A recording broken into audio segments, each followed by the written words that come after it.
American Indian Stories by Zakala S.A., Gertrude Bonin. Dakota Sioux Indian. Lecturer, author of Old Indian Legends, Americanized the First American, and Other Stories. Member of the Women's National Foundation, League of American Penwomen, and the Washington Salon. There is no great, there is no small, in the mind that causeth all. 1921. Impressions of an Indian Childhood. My mother. A wigwam of weather-stained canvas stood at the base of some irregularly ascending hills. A footpath wound its way gently down the sloping land till it reached the broad river bottom. Creeping through the long swamp grasses that bent over it on either side, it came out on the edge of the Missouri. Here, morning, noon, and evening, my mother came to draw water from the muddy stream for our household use. Always, when my mother started for the river, I stopped my play to run along with her. She was only of medium height. Often she was sad and silent, at which times her full arched lips were compressed into hard and bitter lines, and shadows fell under her black eyes. Then I clung to her hand and begged to know what made the tears fall. "Hush, my little daughter must never talk about my tears." And smiling through them, she patted my head and said, "Now let me see how fast you can run today."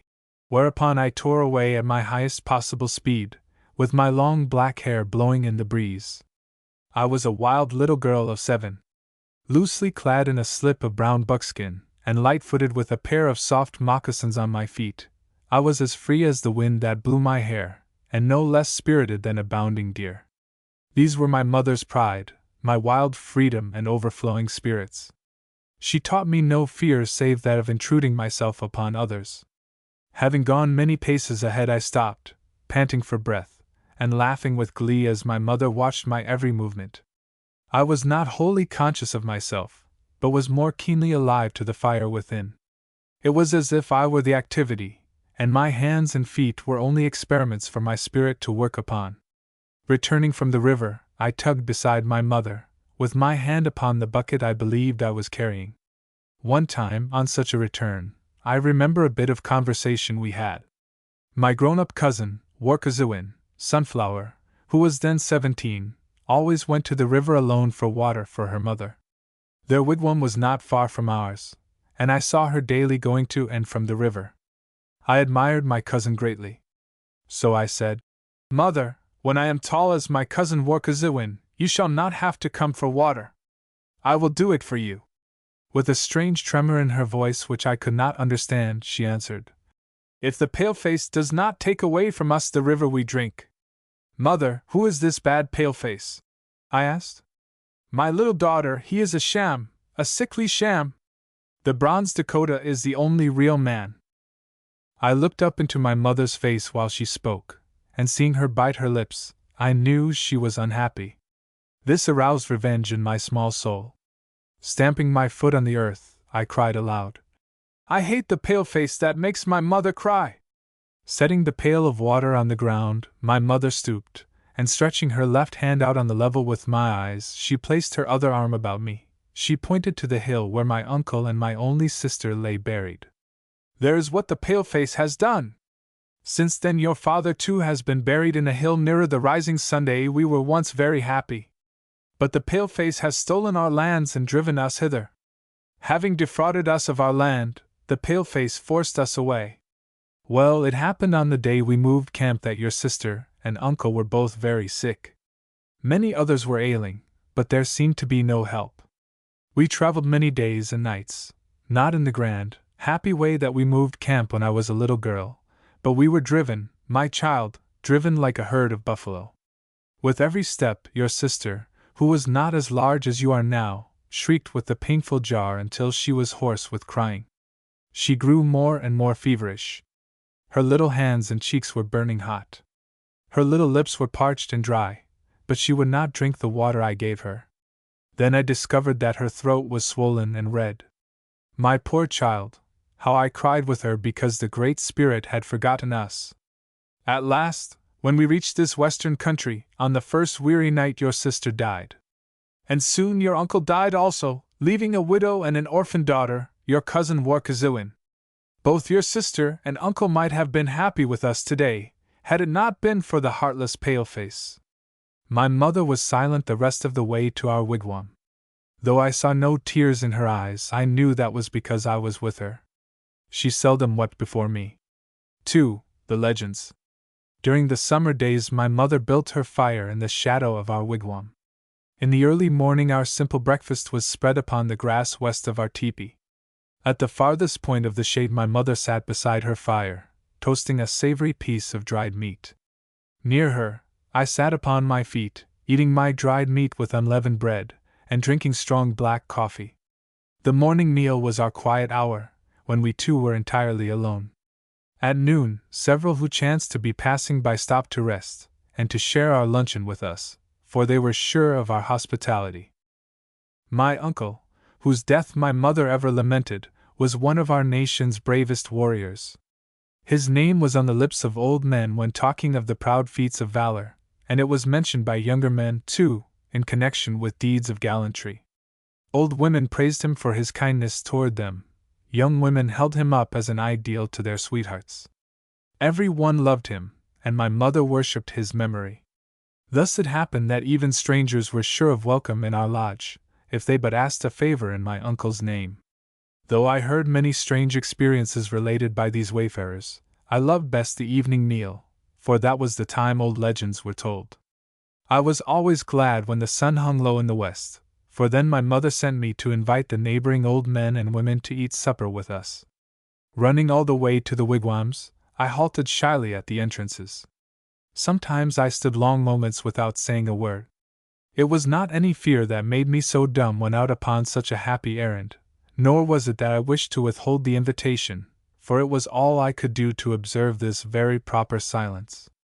But it was a sensing of the atmosphere, to assure myself that I should not hinder other plans. My mother used to say to me, as I was almost bounding away for the old people, "Wait a moment before you invite anyone. If other plans are being discussed, do not interfere, but go elsewhere." The old folks knew the meaning of my pauses, and often they coaxed my confidence by asking, "What do you seek, little granddaughter? My mother says you are to come to our teepee this evening." I instantly exploded, and breathed the freer afterwards. "Yes, yes, gladly, gladly I shall come," each replied. Rising at once and carrying their blankets across one shoulder, they flocked leisurely from their various wigwams toward our dwelling. My mission done, I ran back, skipping and jumping with delight. All out of breath, I told my mother almost the exact words of the answers to my invitation. Frequently she asked, "What were they doing when you entered their teepee?" This taught me to remember all I saw at a single glance. Often I told my mother my impressions without being questioned. While in the neighboring wigwams, sometimes an old Indian woman asked me, "What is your mother doing?" Unless my mother had cautioned me not to tell, I generally answered her questions without reserve. At the arrival of our guests, I sat close to my mother, and did not leave her side without first asking her consent. I ate my supper in quiet, listening patiently to the talk of the old people, wishing all the time that they would begin the stories I loved best.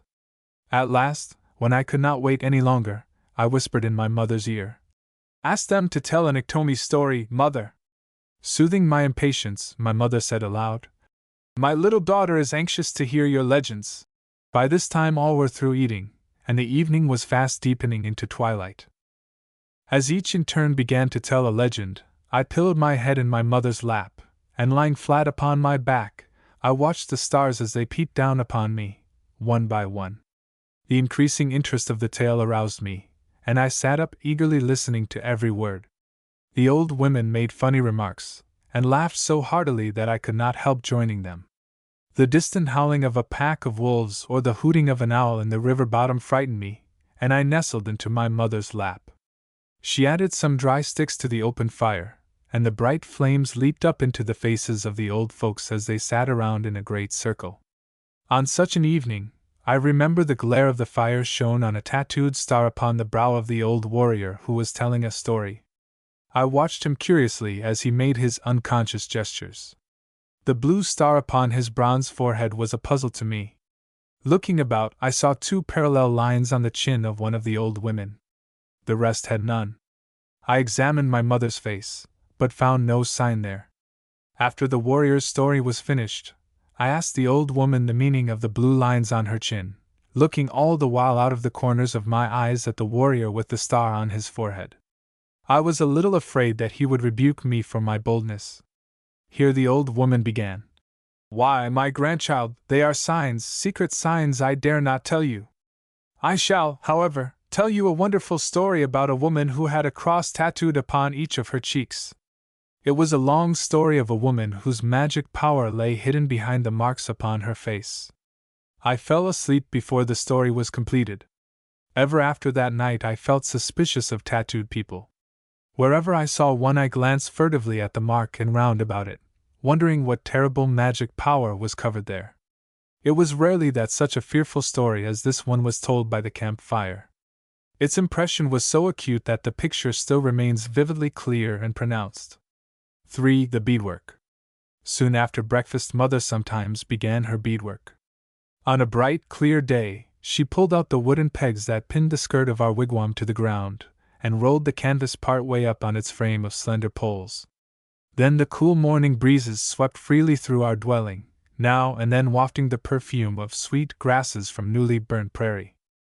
Untying the long tasseled strings that bound a small brown buckskin bag, my mother spread upon a mat beside her bunches of colored beads, just as an artist arranges the paints upon his palette. On a lapboard she smoothed out a double sheet of soft white buckskin, and drawing from a beaded case that hung on the left of her wide belt a long, narrow blade, she trimmed the buckskin into shape. Often she worked upon small moccasins for her small daughter. Then I became intensely interested in her designing.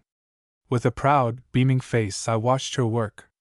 In imagination, I saw myself walking in a new pair of snugly fitting moccasins. I felt the envious eyes of my playmates upon the pretty red beads decorating my feet. Close beside my mother I sat on a rug, with a scrap of buckskin in one hand and an awl in the other. This was the beginning of my practical observation lessons in the art of beadwork. From a skein of finely twisted threads of silvery sinews my mother pulled out a single one. With an awl she pierced the buckskin, and skillfully threaded it with the white sinew. Picking up the tiny beads one by one, she strung them with the point of her thread, always twisting it carefully after every stitch. It took many trials before I learned how to knot my sinew thread on the point of my finger, as I saw her do. Then the next difficulty was in keeping my thread stiffly twisted, so that I could easily string my beads upon it. My mother required of me original designs for my lessons in beading. At first I frequently ensnared many a sunny hour into working a long design. Soon I learned from self-inflicted punishment to refrain from drawing complex patterns, for I had to finish whatever I began. After some experience, I usually drew easy and simple crosses and squares. These were some of the set forms. My original designs were not always symmetrical nor sufficiently characteristic, two faults with which my mother had little patience. The quietness of her oversight made me feel strongly responsible and dependent upon my own judgment. She treated me as a dignified little individual as long as I was on my good behavior, and how humiliated I was when some boldness of mine drew forth a rebuke from her. In the choice of colors she left me to my own taste. I was pleased with an outline of yellow upon a background of dark blue, or a combination of red and myrtle green. There was another of red with a bluish gray that was more conventionally used. When I became a little familiar with designing and the various pleasing combinations of color, a harder lesson was given me. It was the sewing on, instead of beads, some tinted porcupine quills, moistened and flattened between the nails of the thumb and forefinger. My mother cut off the prickly ends and burned them at once in the center fire. These sharp points were poisonous, and worked into the flesh wherever they lodged. For this reason, my mother said, I should not do much alone in quills until I was as tall as my cousin Warkazuin. Always after these confining lessons I was wild with surplus spirits, and found joyous relief in running loose in the open again. Many a summer afternoon a party of 4 or 5 of my playmates roamed over the hills with me. We each carried a light sharpened rod about 4 feet long, with which we pried up certain sweet roots. When we had eaten all the choice roots we chanced upon, we shouldered our rods and strayed off into patches of a stalky plant under whose yellow blossoms we found little crystal drops of gum. Drop by drop we gathered this nature's rock candy, until each of us could boast of a lump the size of a small bird's egg. Soon satiated with its woody flavor, we tossed away our gum, to return again to the sweet roots. I remember well how we used to exchange our necklaces, beaded belts, and sometimes even our moccasins. We pretended to offer them as gifts to one another. We delighted in impersonating our own mothers. We talked of things we had heard them say in their conversations. We imitated their various manners, even to the inflection of their voices. In the lap of the prairie we seated ourselves upon our feet, and leaning our painted cheeks in the palms of our hands, we rested our elbows on our knees, and bent forward as old women were most accustomed to do. While one was telling of some heroic deed recently done by a near relative, the rest of us listened attentively, and exclaimed in undertones, "Han! Han!" Yes. Yes, whenever the speaker paused for breath, or sometimes for our sympathy. As the discourse became more thrilling, according to our ideas, we raised our voices in these interjections. In these impersonations our parents were led to say only those things that were in common favor. No matter how exciting a tale we might be rehearsing, the mere shifting of a cloud shadow in the landscape nearby was sufficient to change our impulses, and soon we were all chasing the great shadows that played among the hills. We shouted and whooped in the chase, laughing and calling to one another. We were like little sportive nymphs on that Dakota sea of rolling green. On one occasion I forgot the cloud shadow in a strange notion to catch up with my own shadow. Standing straight and still, I began to glide after it, putting out one foot cautiously. When, with the greatest care, I set my foot in advance of myself, my shadow crept onward too. Then again I tried it, this time with the other foot. Still again my shadow escaped me. I began to run, and away flew my shadow, always just a step beyond me. Faster and faster I ran, setting my teeth and clenching my fists, determined to overtake my own fleet shadow. But ever swifter it glided before me, while I was growing breathless and hot. Slackening my speed, I was greatly vexed that my shadow should check its pace also. Daring it to the utmost, as I thought, I sat down upon a rock embedded in the hillside. So, my shadow had the impudence to sit down beside me. Now my comrades caught up with me, and began to ask why I was running away so fast. "Oh, I was chasing my shadow. Didn't you ever do that?" I inquired, surprised that they should not understand. They planted their moccasined feet firmly upon my shadow to stay it, and I arose. Again my shadow slipped away, and moved as often as I did. Then we gave up trying to catch my shadow. Before this peculiar experience I have no distinct memory of having recognized any vital bond between myself and my own shadow. I never gave it an afterthought. Returning our borrowed belts and trinkets, we rambled homeward. That evening, as on other evenings, I went to sleep over my legends. 4. The coffee making. One summer afternoon my mother left me alone in our wigwam while she went across the way to my aunt's dwelling. I did not much like to stay alone in our teepee, for I feared a tall, broad-shouldered crazy man, some 40 years old, who walked loose among the hills. Wiakanapina, wearer of a feather necklace, was harmless, and whenever he came into a wigwam he was driven there by extreme hunger. He went nude except for the half of a red blanket he girdled around his waist. In one tawny arm he used to carry a heavy bunch of wild sunflowers that he gathered in his aimless ramblings. His black hair was matted by the winds, and scorched into a dry red by the constant summer Sunday as he took great strides. Placing one brown bare foot directly in front of the other, he swung his long lean arm to and fro. Frequently he paused in his walk and gazed far backward, shading his eyes with his hand. He was under the belief that an evil spirit was haunting his steps. This was what my mother told me once, when I sneered at such a silly big man. I was brave when my mother was nearby, and Wiakanapina walking farther and farther away. Pity the man, my child. I knew him when he was a brave and handsome youth. He was overtaken by a malicious spirit among the hills, one day, when he went hither and thither after his ponies. Since then he cannot stay away from the hills, she said. I felt so sorry for the man and his misfortune that I prayed to the Great Spirit to restore him. But though I pitied him at a distance, I was still afraid of him when he appeared near our wigwam. Thus, when my mother left me by myself that afternoon, I sat in a fearful mood within our teepee.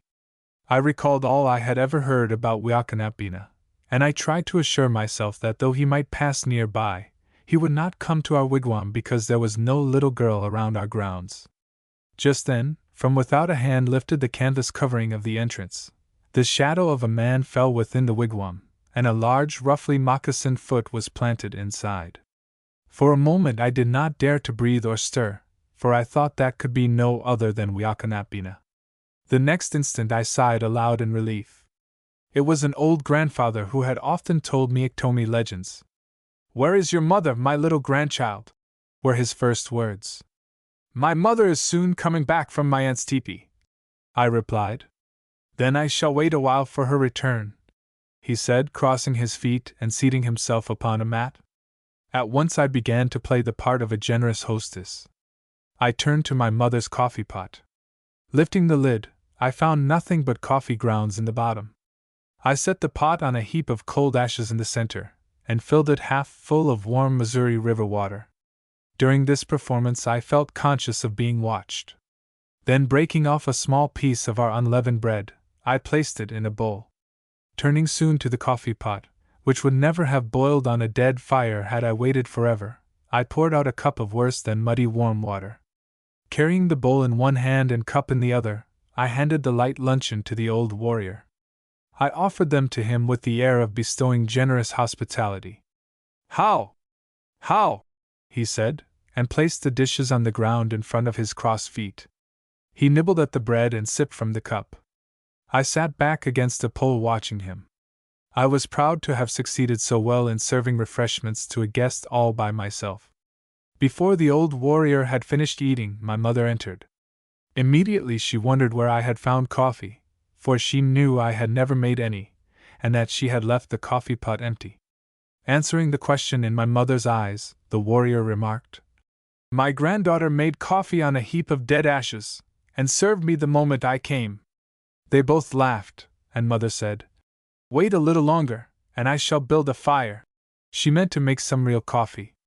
But neither she nor the warrior, whom the law of our custom had compelled to partake of my insipid hospitality, said anything to embarrass me. They treated my best judgment, poor as it was, with the utmost respect. It was not till long years afterward that I learned how ridiculous a thing I had done. The dead man's plum bush. One autumn afternoon many people came streaming toward the dwelling of our near neighbor. With painted faces, and wearing broad white bosoms of elk's teeth, they hurried down the narrow footpath to Harakawambi's wigwam. Young mothers held their children by the hand, and half pulled them along in their haste.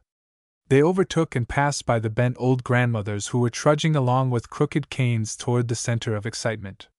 Most of the young braves galloped hither on their ponies. Toothless warriors, like the old women, came more slowly, though mounted on lively ponies.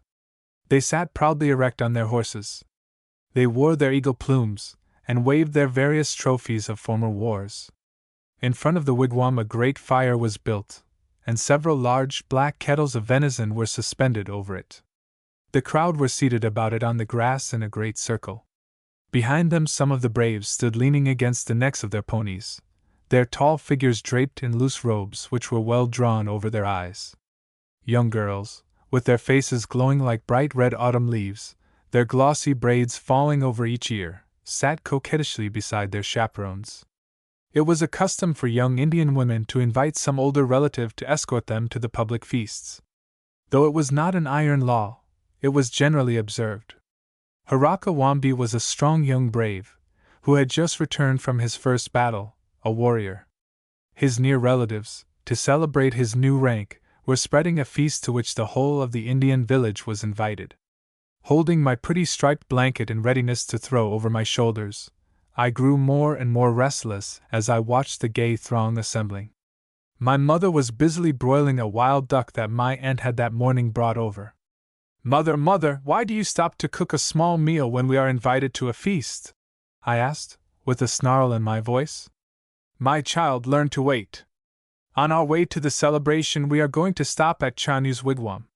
His aged mother-in-law is lying very ill, and I think she would like a taste of this small game. Having once seen the suffering on the thin, pinched features of this dying woman, I felt a momentary shame that I had not remembered her before. On our way, I ran ahead of my mother and was reaching out my hand to pick some purple plums that grew on a small bush, when I was checked by a low "sh" from my mother. "Why, mother, I want to taste the plums!" I exclaimed, as I dropped my hand to my side in disappointment. "Never pluck a single plum from this brush, my child, for its roots are wrapped around an Indian's skeleton. A brave is buried here. While he lived, he was so fond of playing the game of striped plum seeds that, at his death, his set of plum seeds were buried in his hands. From them sprang up this little bush." Eyeing the forbidden fruit, I trod lightly on the sacred ground, and dared to speak only in whispers until we had gone many paces from it. After that time I halted in my ramblings whenever I came in sight of the plum bush. I grew sober withal, and was alert to hear a long drawn-out whistle rise from the roots of it. Though I had never heard with my own ears this strange whistle of departed spirits, yet I had listened so frequently to hear the old folks describe it that I knew I should recognize it at once. The lasting impression of that day, as I recall it now, is what my mother told me about the dead man's plum bush. 6. The ground squirrel. In the busy autumn days, my cousin Warkazewin's mother came to our wigwam to help my mother preserve foods for our winter use. I was very fond of my aunt, because she was not so quiet as my mother. Though she was older, she was more jovial and less reserved. She was slender and remarkably erect. While my mother's hair was heavy and black, my aunt had unusually thin locks. Ever since I knew her, she wore a string of large blue beads around her neck, beads that were precious because my uncle had given them to her when she was a younger woman. She had a peculiar swing in her gait, caused by a long stride rarely natural to so slight a figure. It was during my aunt's visit with us that my mother forgot her accustomed quietness, often laughing heartily at some of my aunt's witty remarks. I loved my aunt threefold: for her hearty laughter, for the cheerfulness she caused my mother, and most of all for the time she dried my tears and held me in her lap, when my mother had reproved me. Early in the cool mornings, just as the yellow rim of the sun rose above the hills, we were up and eating our breakfast. We awoke so early that we saw the sacred hour when a misty smoke hung over a pit surrounded by an impassable sinking mire. This strange smoke appeared every morning, both winter and summer, but most visibly in midwinter it rose immediately above the marshy spot. By the time the full face of the sun appeared above the eastern horizon, the smoke vanished. Even very old men, who had known this country the longest, said that the smoke from this pit had never failed a single day to rise heavenward. As I frolicked about our dwelling, I used to stop suddenly, and with a fearful awe watch the smoking of the unknown fires. While the vapor was visible, I was afraid to go very far from our wigwam unless I went with my mother. From a field in the fertile river bottom, my mother and aunt gathered an abundant supply of corn. Near our teepee they spread a large canvas upon the grass, and dried their sweet corn in it. I was left to watch the corn, that nothing should disturb it. I played around it with dolls made of ears of corn. I braided their soft fine silk for hair, and gave them blankets as various as the scraps I found in my mother's work-bag. There was a little stranger with a black and yellow striped coat that used to come to the drying corn. It was a little ground squirrel, who was so fearless of me that he came to one corner of the canvas and carried away as much of the sweet corn as he could hold. I wanted very much to catch him and rub his pretty fur back, but my mother said he would be so frightened if I caught him that he would bite my fingers. So I was as content as he to keep the corn between us. Every morning he came for more corn. Some evenings I have seen him creeping about our grounds, and when I gave a sudden whoop of recognition he ran quickly out of sight. When Mother had dried all the corn she wished, then she sliced great pumpkins into thin rings, and these she doubled and linked together into long chains. She hung them on a pole that stretched between two forked posts. The wind and sun soon thoroughly dried the chains of pumpkin. Then she packed them away in a case of thick and stiff buckskin.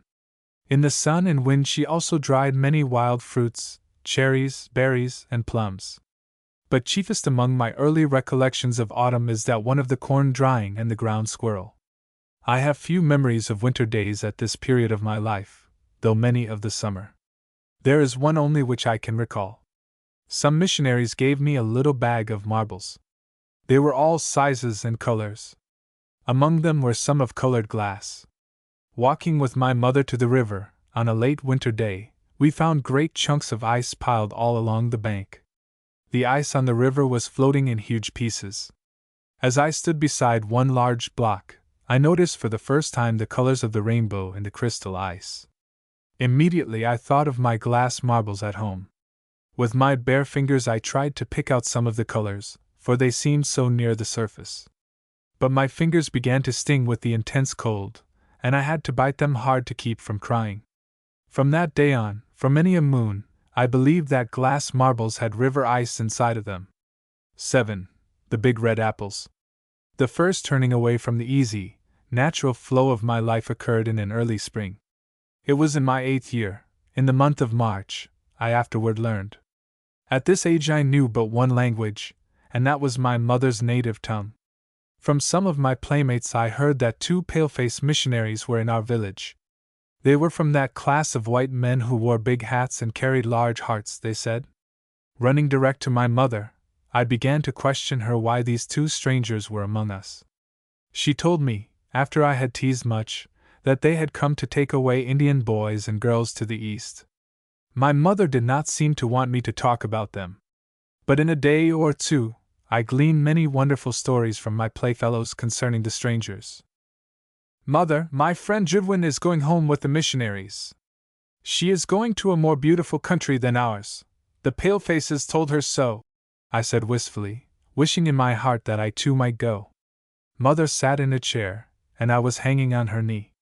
Within the last 2 seasons my big brother Dai had returned from a 3 years' education in the East, and his coming back influenced my mother to take a farther step from her native way of living. First it was a change from the buffalo skin to the white man's canvas that covered our wigwam. Now she had given up her wigwam of slender poles, to live, a foreigner, in a home of clumsy logs. Yes, my child, several others besides Jivwin are going away with the palefaces. Your brother said the missionaries had inquired about his little sister, she said, watching my face very closely. My heart thumped so hard against my breast, I wondered if she could hear it. Did he tell them to take me, mother? I asked, fearing lest Dai had forbidden the palefaces to see me, and that my hope of going to the Wonderland would be entirely blighted. With a sad, slow smile, she answered, There! I knew you were wishing to go, because Jivwin has filled your ears with the white man's lies. Don't believe a word they say. Their words are sweet, but my child, their deeds are bitter. You will cry for me, but they will not even soothe you. Stay with me, my little one. Your brother Dai says that going east, away from your mother, is too hard an experience for his baby sister. Thus my mother discouraged my curiosity about the lands beyond our eastern horizon, for it was not yet an ambition for letters that was stirring me. But on the following day the missionaries did come to our very house. I spied them coming up the footpath leading to our cottage. A 3rd man was with them, but he was not my brother Doi. It was another, a young interpreter, a paleface who had a smattering of the Indian language. I was ready to run out to meet them, but I did not dare to displease my mother. With great glee, I jumped up and down on our ground floor. I begged my mother to open the door, that they would be sure to come to us. Alas! They came, they saw, and they conquered. Jivwin had told me of the great tree where grew red apples, and how we could reach out our hands and pick all the red apples we could eat. I had never seen apple trees. I had never tasted more than a dozen red apples in my life, and when I heard of the orchards of the East, I was eager to roam among them. The missionaries smiled into my eyes and patted my head. I wondered how Mother could say such hard words against him. Mother, ask them if little girls may have all the red apples they want when they go east, I whispered aloud, in my excitement. The interpreter heard me, and answered, Yes, little girl, the nice red apples are for those who pick them, and you will have a ride on the iron horse if you go with these good people. I had never seen a train, and he knew it. Mother, I am going east. I like big red apples, and I want to ride on the iron horse. Mother, say yes, I pleaded. My mother said nothing. The missionaries waited in silence, and my eyes began to blur with tears, though I struggled to choke them back. The corners of my mouth twitched, and my mother saw me. I am not ready to give you any word, she said to them. Tomorrow I shall send you my answer by my son. With this they left us. Alone with my mother, I yielded to my tears, and cried aloud, shaking my head so as not to hear what she was saying to me. This was the first time I had ever been so unwilling to give up my own desire that I refused to hearken to my mother's voice. There was a solemn silence in our home that night. Before I went to bed, I begged the Great Spirit to make my mother willing I should go with the missionaries. The next morning came, and my mother called me to her side. My daughter, do you still persist in wishing to leave your mother? She asked. Oh, mother, it is not that I wish to leave you, but I want to see the wonderful Eastern land, I answered. My dear old aunt came to our house that morning, and I heard her say, let her try it. I hope that, as usual, my aunt was pleading on my side. My brother Doi came for mother's decision. I dropped my play, and crept close to my aunt. Yes, Doi, my daughter, though she does not understand what it all means, is anxious to go. She will need an education when she is grown, for then there will be fewer real Dakotas, and many more palefaces. This tearing her away, so young, from her mother is necessary, if I would have her an educated woman. The palefaces, who owe us a large debt for stolen lands, have begun to pay a tardy justice in offering some education to our children. But I know my daughter must suffer keenly in this experiment. For her sake, I dread to tell you my reply to the missionaries. Go, tell them that they may take my little daughter, and that the Great Spirit shall not fail to reward them according to their hearts. Wrapped in my heavy blanket, I walked with my mother to the carriage that was soon to take us to the Iron Horse. I was happy. I met my playmates, who were also wearing their best thick blankets. We showed one another our new beaded moccasins, and the width of the belts that girdled our new dresses. Soon we were being drawn rapidly away by the white man's horses. When I saw the lonely figure of my mother vanish in the distance, a sense of regret settled heavily upon me. I felt suddenly weak, as if I might fall limp to the ground. I was in the hands of strangers whom my mother did not fully trust. I no longer felt free to be myself, or to voice my own feelings. The tears trickled down my cheeks, and I buried my face in the folds of my blanket. Now the first step, parting me from my mother, was taken, and all my belated tears availed nothing. Having driven 30 miles to the ferry boat, we crossed the Missouri in the evening. Then, riding again a few miles eastward, we stopped before a massive brick building. I looked at it in amazement, and with a vague misgiving, for in our village I had never seen so large a house. Trembling with fear and distrust of the palefaces, my teeth chattering from the chilly ride, I crept noiselessly in my soft moccasins along the narrow hall, keeping very close to the bare wall. I was as frightened and bewildered as the captured young of a wild creature. The school days of an Indian girl, the land of red apples. There were 8 in our party of bronze children who were going east with the missionaries. Among us were 3 young braves, 2 tall girls, and we 3 little ones, Judwin, Thowin, and I. We had been very impatient to start on our journey to the Red Apple country, which, we were told, lay a little beyond the great circular horizon of the western prairie. Under a sky of rosy apples we dreamt of roaming as freely and happily as we had chased the cloud shadows on the Dakota plains. We had anticipated much pleasure from a ride on the Iron Horse, but the throngs of staring palefaces disturbed and troubled us. On the train, fair women, with tottering babies on each arm, stopped their haste and scrutinized the children of absent mothers. Large men, with heavy bundles in their hands, halted nearby, and riveted their glassy blue eyes upon us. I sank deep into the corner of my seat, for I resented being watched. Directly in front of me, children who were no larger than I hung themselves upon the backs of their seats, with their bold white faces toward me. Sometimes they took their forefingers out of their mouths and pointed at my moccasined feet. Their mothers, instead of reproving such rude curiosity, looked closely at me, and attracted their children's further notice to my blanket. This embarrassed me, and kept me constantly on the verge of tears. I sat perfectly still, with my eyes downcast, daring only now and then to shoot long glances around me. Chancing to turn to the window at my side, I was quite breathless upon seeing one familiar object. It was the telegraph pole which strode by at short paces. Very near my mother's dwelling, along the edge of a road thickly bordered with wild sunflowers, some poles like these had been planted by white men. Often I had stopped, on my way down the road, to hold my ear against the pole, and, hearing its low moaning, I used to wonder what the paleface had done to hurt it. Now I sat watching for each pole that glided by to be the last one. In this way I had forgotten my uncomfortable surroundings, when I heard one of my comrades call out my name. I saw the missionary standing very near, tossing candies and gums into our midst. This amused us all, and we tried to see who could catch the most of the sweetmeats. Though we rode several days inside of the Iron Horse, I do not recall a single thing about our luncheons. It was night when we reached the school grounds. The lights from the windows of the large buildings fell upon some of the icicle trees that stood beneath them. We were led toward an open door, where the brightness of the lights within flooded out over the heads of the excited palefaces who blocked our way. My body trembled more from fear than from the snow I trod upon. Entering the house, I stood close against the wall.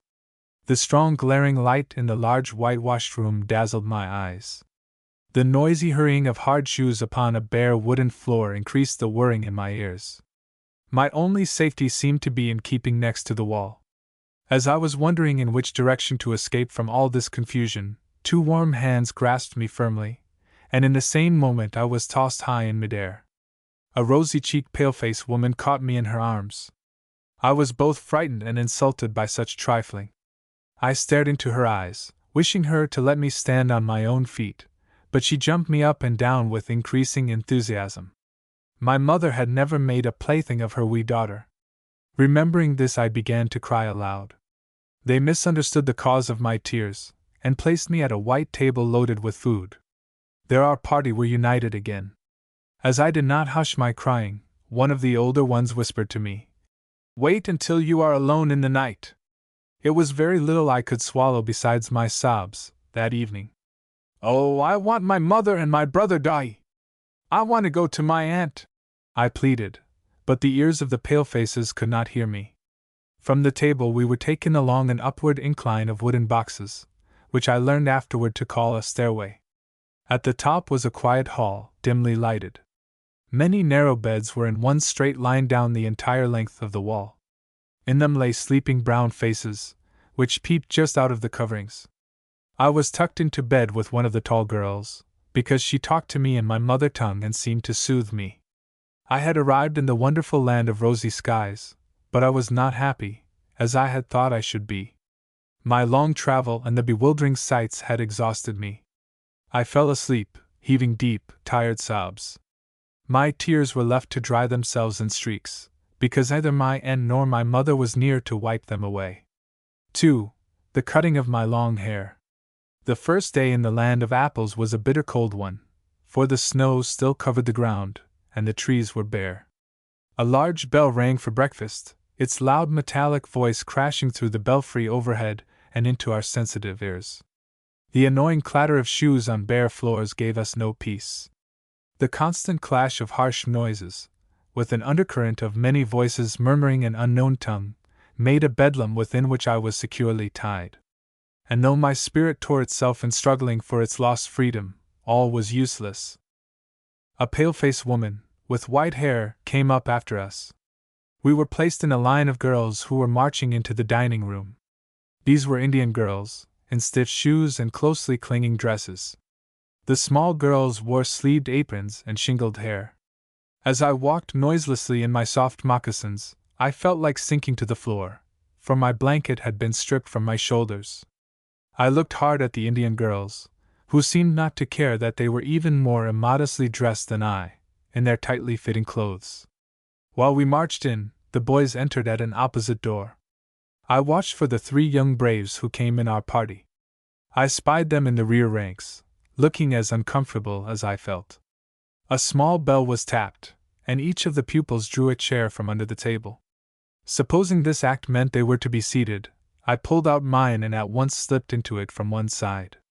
But when I turned my head, I saw that I was the only one seated, and all the rest at our table remained standing. Just as I began to rise, looking shyly around to see how chairs were to be used, a second bell was sounded. All were seated at last, and I had to crawl back into my chair again. I heard a man's voice at one end of the hall, and I looked around to see him. But all the others hung their heads over their plates. As I glanced at the long chain of tables, I caught the eyes of a pale-faced woman upon me. Immediately I dropped my eyes, wondering why I was so keenly watched by the strange woman. The man ceased his mutterings, and then a third bell was tapped. Every one picked up his knife and fork and began eating. I began crying instead, for by this time I was afraid to venture anything more. But this eating by formula was not the hardest trial in that first day. Late in the morning, my friend Judwin gave me a terrible warning. Judwin knew a few words of English, and she had overheard the pale-faced woman talk about cutting our long, heavy hair. Our mothers had taught us that only unskilled warriors who were captured had their hair shingled by the enemy.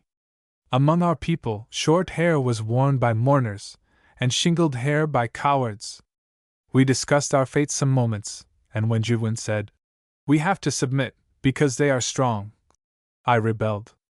"No, I will not submit. I will struggle first," I answered. I watched my chance, and when no one noticed, I disappeared. I crept up the stairs as quietly as I could in my squeaking shoes. My moccasins had been exchanged for shoes. Along the hall I passed, without knowing whither I was going. Turning aside to an open door, I found a large room with 3 white beds in it. The windows were covered with dark green curtains, which made the room very dim. Thankful that no one was there, I directed my steps toward the corner farthest from the door. On my hands and knees I crawled under the bed, and cuddled myself in the dark corner. From my hiding place I peered out, shuddering with fear whenever I heard footsteps nearby. Though in the hall loud voices were calling my name, and I knew that even Judwin was searching for me, I did not open my mouth to answer. Then the steps were quickened and the voices became excited. The sounds came nearer and nearer. Women and girls entered the room. I held my breath and watched them open closet doors and peep behind large trunks. Someone threw up the curtains, and the room was filled with sudden light. What caused them to stoop and look under the bed I do not know. I remember being dragged out, though I resisted by kicking and scratching wildly. In spite of myself, I was carried downstairs and tied fast in a chair. I cried aloud, shaking my head all the while until I felt the cold blades of the scissors against my neck, and heard them gnaw off one of my thick braids. Then I lost my spirit. Since the day I was taken from my mother I had suffered extreme indignities. People had stared at me. I had been tossed about in the air like a wooden puppet. And now my long hair was shingled like a coward's. In my anguish I moaned for my mother, but no one came to comfort me. Not a soul reasoned quietly with me, as my own mother used to do, for now I was only one of many little animals driven by a herder. 3. The Snow Episode. A short time after our arrival we 3 Dakotas were playing in the snowdrift. We were all still deaf to the English language, excepting Judwin, who always heard such puzzling things. One morning we learned through her ears that we were forbidden to fall lengthwise in the snow, as we had been doing, to see our own impressions. However, before many hours we had forgotten the order, and were having great sport in the snow, when a shrill voice called us. Looking up, we saw an imperative hand beckoning us into the house. We shook the snow off ourselves, and started toward the woman as slowly as we dared. Judwin said, "Now the paleface is angry with us. She is going to punish us for falling into the snow. If she looks straight into your eyes and talks loudly, you must wait until she stops. Then, after a tiny pause, say, 'No.'" The rest of the way we practiced upon the little word, "No." As it happened, Bowen was summoned to judgment first. The door shut behind her with a click. Judwin and I stood silently listening at the keyhole. The pale-faced woman talked in very severe tones. Her words fell from her lips like crackling embers, and her inflection ran up like the small end of a switch. I understood her voice better than the things she was saying. I was certain we had made her very impatient with us. Jivwin heard enough of the words to realize all too late that she had taught us the wrong reply. "Oh, poor Thowin!" she gasped, as she put both hands over her ears. Just then I heard Thowin's tremulous answer. "No." With an angry exclamation, the woman gave her a hard spanking. Then she stopped to say something. Jivwin said it was this. "Are you going to obey my word the next time?" Thowin answered again with the only word at her command. "No." This time the woman meant her blows to smart, for the poor frightened girl shrieked at the top of her voice. In the midst of the whipping the blows ceased abruptly, and the woman asked another question. "Are you going to fall in the snow again?" Thowin gave her bad password another trial. We heard her say feebly, "No! No!" With this the woman hid away her half-worn slipper, and led the child out, stroking her black shorn head. Perhaps it occurred to her that brute force is not the solution for such a problem. She did nothing to Jivwin nor to me. She only returned to us our unhappy comrade, and left us alone in the room. During the first 2 or 3 seasons, misunderstandings as ridiculous as this one of the snow episode frequently took place, bringing unjustifiable frights and punishments into our little lives. Within a year I was able to express myself somewhat in broken English. As soon as I comprehended a part of what was said and done, a mischievous spirit of revenge possessed me. One day I was called in from my play for some misconduct. I had disregarded a rule which seemed to me very needlessly binding. I was sent into the kitchen to mash the turnips for dinner. It was noon, and steaming dishes were hastily carried into the dining room. I hated turnips, and their odor which came from the brown jar was offensive to me. With fire in my heart, I took the wooden tool that the pale-faced woman held out to me. I stood upon a step, and grasping the handle with both hands, I bent in hot rage over the turnips. I worked my vengeance upon them. All were so busily occupied that no one noticed me. I saw that the turnips were in a pulp, and that further beating could not improve them, but the order was, "Mash these turnips." And mash them I would. I renewed my energy, and as I sent the masher into the bottom of the jar, I felt a satisfying sensation that the weight of my body had gone into it. Just here a pale-faced woman came up to my table. As she looked into the jar, she shoved my hands roughly aside. I stood fearless and angry. She placed her red hands upon the rim of the jar. Then she gave one lift and stride away from the table. But lo! The pulpy contents fell through the crumbled bottom to the floor as she spared me no scolding phrases that I had earned. I did not heed them. I felt triumphant in my revenge, though deep within me I was a wee bit sorry to have broken the jar. As I sat eating my dinner, and saw that no turnips were served, I whooped in my heart for having once asserted the rebellion within me. 4. The Devil. Among the legends the old warriors used to tell me were many stories of evil spirits. But I was taught to fear them no more than those who stalked about in material guise. I never knew there was an insolent chieftain among the bad spirits, who dared to array his forces against the Great Spirit, until I heard this white man's legend from a pale-faced woman. Out of a large book she showed me a picture of the white man's devil. I looked in horror upon the strong claws that grew out of his fur-covered fingers. His feet were like his hands. Trailing at his heels was a scaly tail tipped with a serpent's open jaws. His face was a patchwork. He had bearded cheeks, like some I had seen palefaces wear. His nose was an eagle's bill, and his sharp-pointed ears were pricked up like those of a sly fox. Above them a pair of cow's horns curved upward. I trembled with awe, and my heart throbbed in my throat, as I looked at the king of evil spirits. Then I heard the pale-faced woman say that this terrible creature roamed loose in the world, and that little girls who disobeyed school regulations were to be tortured by him. That night I dreamt about this evil divinity. Once again I seemed to be in my mother's cottage. An Indian woman had come to visit my mother. On opposite sides of the kitchen stove, which stood in the center of the small house, my mother and her guests were seated in straight-backed chairs. I played with a train of empty spools hitched together on a string. It was night, and the wick burned feebly. Suddenly I heard someone turn our doorknob from without. My mother and the woman hushed their talk, and both looked toward the door. It opened gradually. I waited behind the stove. The hinges squeaked as the door was slowly, very slowly pushed inward. Then in rushed the devil. He was tall. He looked exactly like the picture I had seen of him in the white man's papers. He did not speak to my mother, because he did not know the Indian language, but his glittering yellow eyes were fastened upon me. He took long strides around the stove, passing behind the woman's chair. I threw down my spools and ran to my mother. He did not fear her, but followed closely after me. Then I ran round and round the stove, crying aloud for help. But my mother and the woman seemed not to know my danger. They sat still, looking quietly upon the devil's chase after me. At last I grew dizzy. My head revolved as on a hidden pivot. My knees became numb, and doubled under my weight like a pair of knife blades without a spring. Beside my mother's chair I fell in a heap. Just as the devil stooped over me with outstretched claws, my mother awoke from her quiet indifference, and lifted me on her lap. Whereupon the devil vanished, and I was awake. On the following morning I took my revenge upon the devil. Stealing into the room where a wall of shelves was filled with books, I drew forth the stories of the Bible.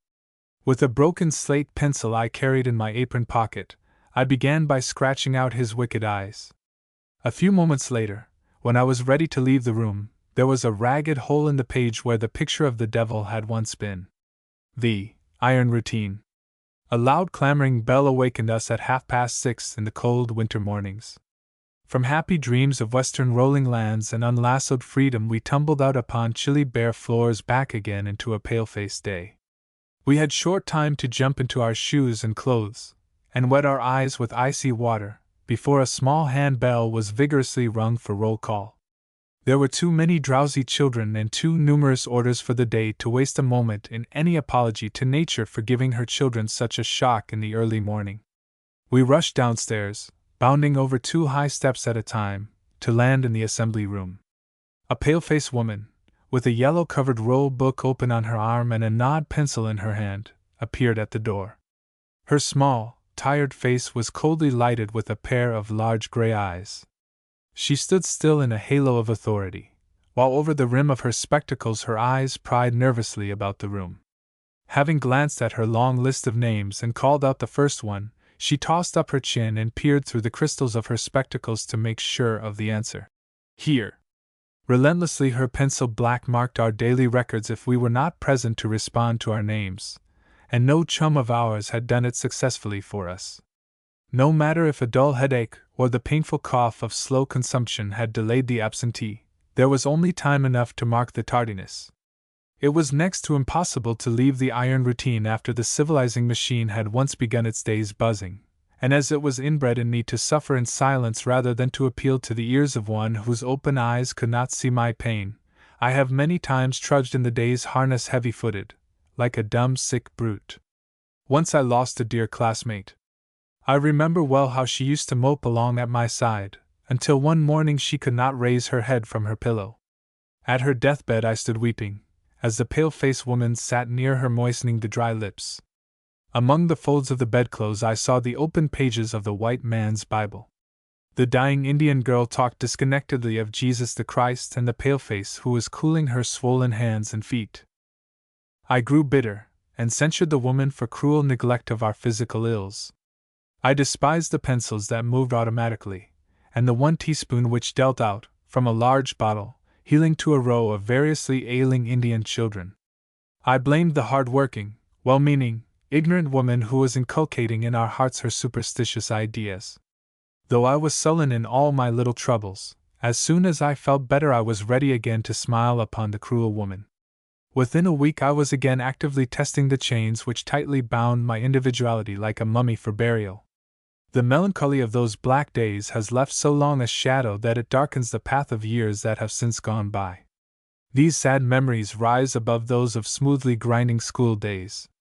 Perhaps my Indian nature is the moaning wind which stirs them now for their present record. But however tempestuous this is within me, it comes out as the low voice of a curiously colored seashell, which is only for those ears that are bent with compassion to hear it. 6. 4 strange summers. After my first 3 years of school, I roamed again in the western country through 4 strange summers. During this time I seemed to hang in the heart of chaos, beyond the touch or voice of human aid. My brother, being almost 10 years my senior, did not quite understand my feelings. My mother had never gone inside of a schoolhouse, and so she was not capable of comforting her daughter who could read and write. Even nature seemed to have no place for me. I was neither a wee girl nor a tall one, either a wild Indian nor a tame one. This deplorable situation was the effect of my brief course in the East, and the unsatisfactory teenth in a girl's years. It was under these trying conditions that, one bright afternoon, as I sat restless and unhappy in my mother's cabin, I caught the sound of the spirited step of my brother's pony on the road which passed by our dwelling. Soon I heard the wheels of a light buckboard, and Doy's familiar "Ho!" to his pony. He alighted upon the bare ground in front of our house. Tying his pony to one of the projecting corner logs of the low-roofed cottage, he stepped upon the wooden doorstep. I met him there with a hurried greeting, and, as I passed by, he looked a quiet "What?" into my eyes. When he began talking with my mother, I slipped the rope from the pony's bridle. Seizing the reins and bracing my feet against the dashboard, I wheeled around in an instant. The pony was ever ready to try his speed. Looking backward, I saw Doy waving his hand to me. I turned with the curve in the road and disappeared. I followed the winding road which crawled upward between the bases of little hillocks. Deep water-worn ditches ran parallel on either side. A strong wind blew against my cheeks and fluttered my sleeves. The pony reached the top of the highest hill, and began an even race on the level lands. There was nothing moving within that great circular horizon of the Dakota prairies save the tall grasses, over which the wind blew and rolled off in long, shadowy waves. Within this vast wigwam of blue and green I rode reckless and insignificant. It satisfied my small consciousness to see the white foam fly from the pony's mouth. Suddenly, out of the earth a coyote came forth at a swinging trot that was taking the cunning thief toward the hills and the village beyond. Upon the moment's impulse, I gave him a long chase and a wholesome fright. As I turned away to go back to the village, the wolf sank down upon his haunches for rest, for it was a hot summer day, and as I drove slowly homeward, I saw his sharp nose still pointed at me, until I vanished below the margin of the hilltops. In a little while I came in sight of my mother's house. Doy stood in the yard, laughing at an old warrior who was pointing his forefinger, and again waving his whole hand, toward the hills. With his blanket drawn over one shoulder, he talked and motioned excitedly. Doy turned the old man by the shoulder and pointed me out to him. "Oh, Han!" "Oh, yes," the warrior muttered, and went his way. He had climbed the top of his favorite barren hill to survey the surrounding prairies, when he spied my chase after the coyote. His keen eyes recognized the pony and driver. At once uneasy for my safety, he had come running to my mother's cabin to give her warning. I did not appreciate his kindly interest, for there was an unrest gnawing at my heart. As soon as he went away, I asked Doy about something else. "No, my baby sister, I cannot take you with me to the party tonight," he replied. Though I was not far from 15, and I felt that before long I should enjoy all the privileges of my tall cousin, Doy persisted in calling me his baby sister. That moonlight night, I cried in my mother's presence when I heard the jolly young people pass by our cottage. They were no more young braves in blankets and eagle plumes, nor Indian maids with prettily painted cheeks. They had gone 3 years to school in the East, and had become civilized. The young men wore the white man's coat and trousers, with bright neckties. The girls wore tight muslin dresses, with ribbons at neck and waist. At these gatherings they talked English. I could speak English almost as well as my brother, but I was not properly dressed to be taken along. I had no hat, no ribbons, and no close-fitting gown. Since my return from school I had thrown away my shoes, and wore again the soft moccasins. While Doy was busily preparing to go I controlled my tears. But when I heard him bounding away on his pony, I buried my face in my arms and cried hot tears. My mother was troubled by my unhappiness. Coming to my side, she offered me the only printed matter we had in our home. It was an Indian Bible, given her some years ago by a missionary. She tried to console me. "Here, my child, are the white man's papers. Read a little from them," she said most piously. I took it from her hand, for her sake, but my enraged spirit felt more like burning the book, which afforded me no help, and was a perfect delusion to my mother. I did not read it, but laid it unopened on the floor, where I sat on my feet. The dim yellow light of the braided muslin burning in a small vessel of oil flickered and sizzled in the awful silent storm which followed my rejection of the Bible. Now my wrath against the fates consumed my tears before they reached my eyes. I sat stony, with a bowed head. My mother threw a shawl over her head and shoulders, and stepped out into the night. After an uncertain solitude, I was suddenly aroused by a loud cry piercing the night. It was my mother's voice wailing among the barren hills which held the bones of buried warriors. She called aloud for her brother's spirits to support her in her helpless misery. My fingers grew icy cold, as I realized that my unrestrained tears had betrayed my suffering to her, and she was grieving for me. Before she returned, though I knew she was on her way, for she had ceased her weeping, I extinguished the light, and leaned my head on the window sill. Many schemes of running away from my surroundings hovered about in my mind. A few more moons of such a turmoil drove me away to the Eastern school. I rode on the white man's iron steed, thinking it would bring me back to my mother in a few winters, when I should be grown tall, and there would be congenial friends awaiting me. 7. Incurring my mother's displeasure. In the second journey to the East I had not come without some precautions. I had a secret interview with one of our best medicine men, and when I left his wigwam I carried securely in my sleeve a tiny bunch of magic roots.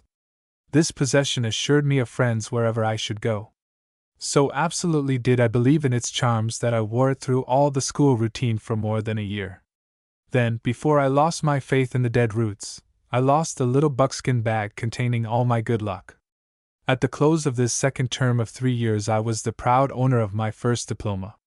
The following autumn I ventured upon a college career against my mother's will. I had written for her approval, but in her reply I found no encouragement. She called my notice to her neighbors' children, who had completed their education in 3 years. They had returned to their homes, and were then talking English with the frontier settlers. Her few words hinted that I had better give up my slow attempt to learn the white man's ways, and be content to roam over the prairies and find my living upon wild roots. I silenced her by deliberate disobedience. Thus, homeless and heavy-hearted, I began anew my life among strangers. As I hid myself in my little room in the college dormitory, away from the scornful and yet curious eyes of the students, I pined for sympathy. Often I wept in secret, wishing I had gone west, to be nourished by my mother's love, instead of remaining among a cold race whose hearts were frozen hard with prejudice. During the fall and winter seasons I scarcely had a real friend, though by that time several of my classmates were courteous to me at a safe distance.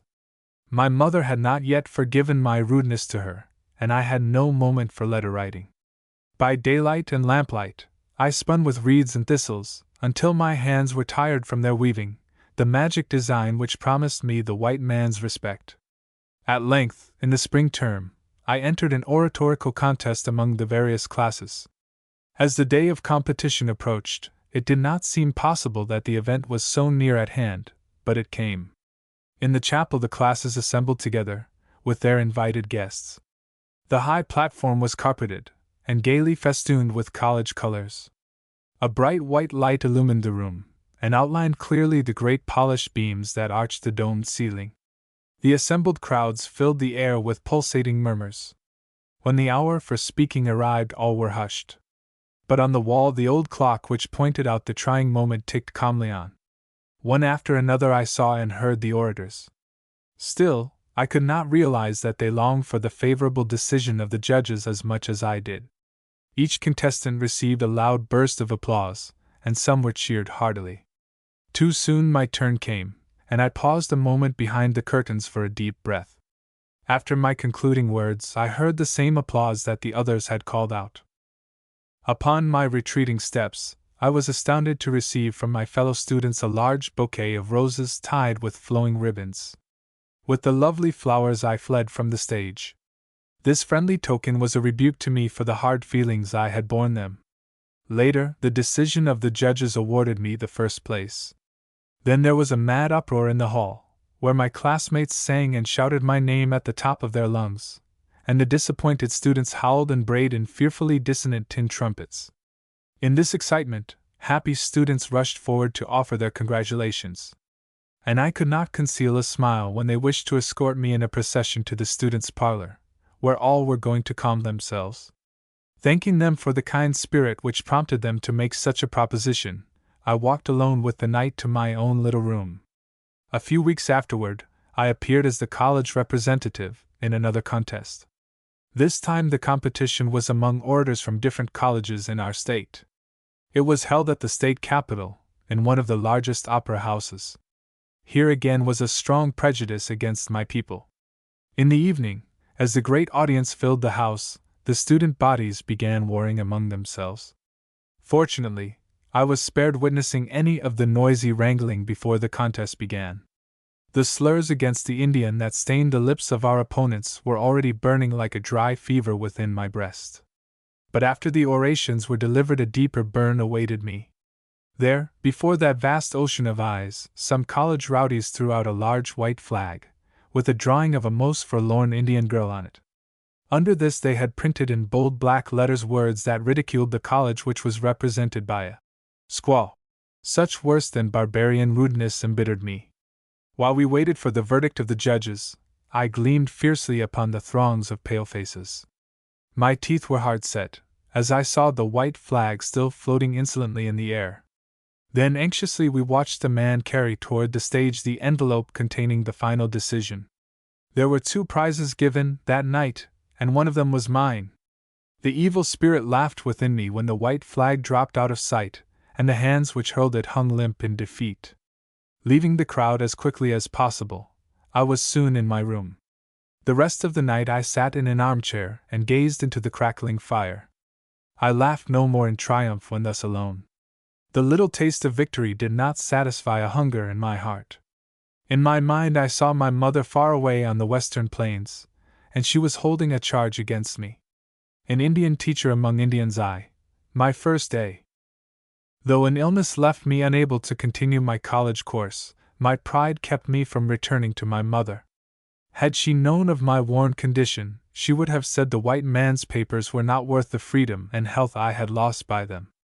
Such a rebuke from my mother would have been unbearable, and as I felt then it would be far too true to be comfortable. Since the winter when I had my first dreams about red apples I had been traveling slowly toward the morning horizon. There had been no doubt about the direction in which I wished to go to spend my energies in a work for the Indian race. Thus I had written my mother briefly, saying my plan for the year was to teach in an Eastern Indian school. Sending this message to her in the West, I started at once eastward. Thus I found myself, tired and hot, in a black veiling of car smoke, as I stood wearily on a street corner of an old-fashioned town, waiting for a car. In a few moments more I should be on the school grounds, where a new work was ready for my inexperienced hands. Upon entering the school campus, I was surprised at the thickly clustered buildings which made it a quaint little village, much more interesting than the town itself. The large trees among the houses gave the place a cool, refreshing shade, and the grass a deeper green. Within this large court of grass and trees stood a low green pump. The queer box-like case had a revolving handle on its side, which clanked and creaked constantly. I made myself known, and was shown to my room, a small, carpeted room, with ghastly walls and ceiling. The 2 windows, both on the same side, were curtained with heavy muslin yellowed with age. A clean white bed was in one corner of the room, and opposite it was a square pine table covered with a black woolen blanket. Without removing my hat from my head, I seated myself in one of the 2 stiff-backed chairs that were placed beside the table. For several heart-throbs I sat still looking from ceiling to floor, from wall to wall, trying hard to imagine years of contentment there. Even while I was wondering if my exhausted strength would sustain me through this undertaking, I heard a heavy tread stop at my door. Opening it, I met the imposing figure of a stately gray-haired man. With a light straw hat in one hand, and the right hand extended for greeting, he smiled kindly upon me. For some reason I was awed by his wondrous height and his strong square shoulders, which I felt were a finger's length above my head. I was always slight, and my serious illness in the early spring had made me look rather frail and languid. His quick eye measured my height and breadth. Then he looked into my face. I imagined that a visible shadow flitted across his countenance as he let my hand fall. I knew he was no other than my employer. "Aha! So you are the little Indian girl who created the excitement among the college orators," he said, more to himself than to me. I thought I heard a subtle note of disappointment in his voice. Looking in from where he stood, with one sweeping glance, he asked if I lacked anything for my room. After he turned to go, I listened to his step until it grew faint and was lost in the distance. I was aware that my car-smoked appearance had not concealed the lines of pain on my face. For a short moment my spirit laughed at my ill fortune, and I entertained the idea of exerting myself to make an improvement. But as I tossed my hat off, a leaden weakness came over me, and I felt as if years of weariness lay like water-soaked logs upon me. I threw myself upon the bed, and closing my eyes, forgot my good intention. 2. A trip westward. One sultry month I sat at a desk heaped up with work. Now, as I recall it, I wonder how I could have dared to disregard nature's warning with such recklessness. Fortunately, my inheritance of a marvelous endurance enabled me to bend without breaking. Though I had gone to and fro, from my room to the office, in an unhappy silence, I was watched by those around me. On an early morning I was summoned to the superintendent's office. For a half-hour I listened to his words, and when I returned to my room I remembered one sentence above the rest. It was this: "I am going to turn you loose to pasture." He was sending me west to gather Indian pupils for the school, and this was his way of expressing it. I needed nourishment, but the midsummer's travel across the continent to search the hot prairies for overconfident parents who would entrust their children to strangers was a lean pasturage. However, I dwelt on the hope of seeing my mother. I tried to reason that a change was a rest. Within a couple of days I started toward my mother's home. The intense heat and the sticky car smoke that followed my homeward trail did not noticeably restore my vitality. Hour after hour I gazed upon the country which was receding rapidly from me. I noticed the gradual expansion of the horizon as we emerged out of the forests into the plains. The great high buildings, whose towers overlooked the dense woodlands, and whose gigantic clusters formed large cities, diminished, together with the groves, until only little log cabins lay snugly in the bosom of the vast prairie. The cloud shadows which drifted about on the waving yellow of long-dried grasses thrilled me like the meeting of old friends. At a small station, consisting of a single frame house with a rickety board walk around it, I alighted from the Iron Horse, just 30 miles from my mother and my brother Doi. A strong hot wind seemed determined to blow my hat off, and return me to olden days when I roamed bareheaded over the hills. After the puffing engine of my train was gone, I stood on the platform in deep solitude. In the distance I saw the gently rolling land leap up into bare hills. At their bases a broad gray road was winding itself round about them until it came by the station. Among these hills I rode in a light conveyance, with a trusty driver, whose unkempt flaxen hair hung shaggy about his ears and his leather neck of reddish tan. From accident or decay he had lost one of his long front teeth. Though I call him a paleface, his cheeks were of a brick red. His moist blue eyes, blurred and bloodshot, twitched involuntarily. For a long time he had driven through grass and snow from this solitary station to the Indian village. His weather-stained clothes fitted badly his warped shoulders. He was stooped, and his protruding chin, with its tuft of dry flax, nodded as monotonously as did the head of his faithful beast. All the morning I looked about me, recognizing old familiar sky lines of rugged bluffs and round-topped hills. By the roadside I caught glimpses of various plants whose sweet roots were delicacies among my people. When I saw the first cone-shaped wigwam, I could not help uttering an exclamation which caused my driver a sudden jump out of his drowsy nodding. At noon, as we drove through the eastern edge of the reservation, I grew very impatient and restless. Constantly I wondered what my mother would say upon seeing her little daughter grown tall. I had not written her the day of my arrival, thinking I would surprise her. Crossing a ravine thicket with low shrubs and plum bushes, we approached a large yellow acre of wild sunflowers. Just beyond this nature's garden we drew near to my mother's cottage. Close by the log cabin stood a little canvas-covered wigwam. The driver stopped in front of the open door, and in a long moment my mother appeared at the threshold. I had expected her to run out to greet me, but she stood still, all the while staring at the weather-beaten man at my side. At length, when her loftiness became unbearable, I called to her. "Mother, why do you stop?"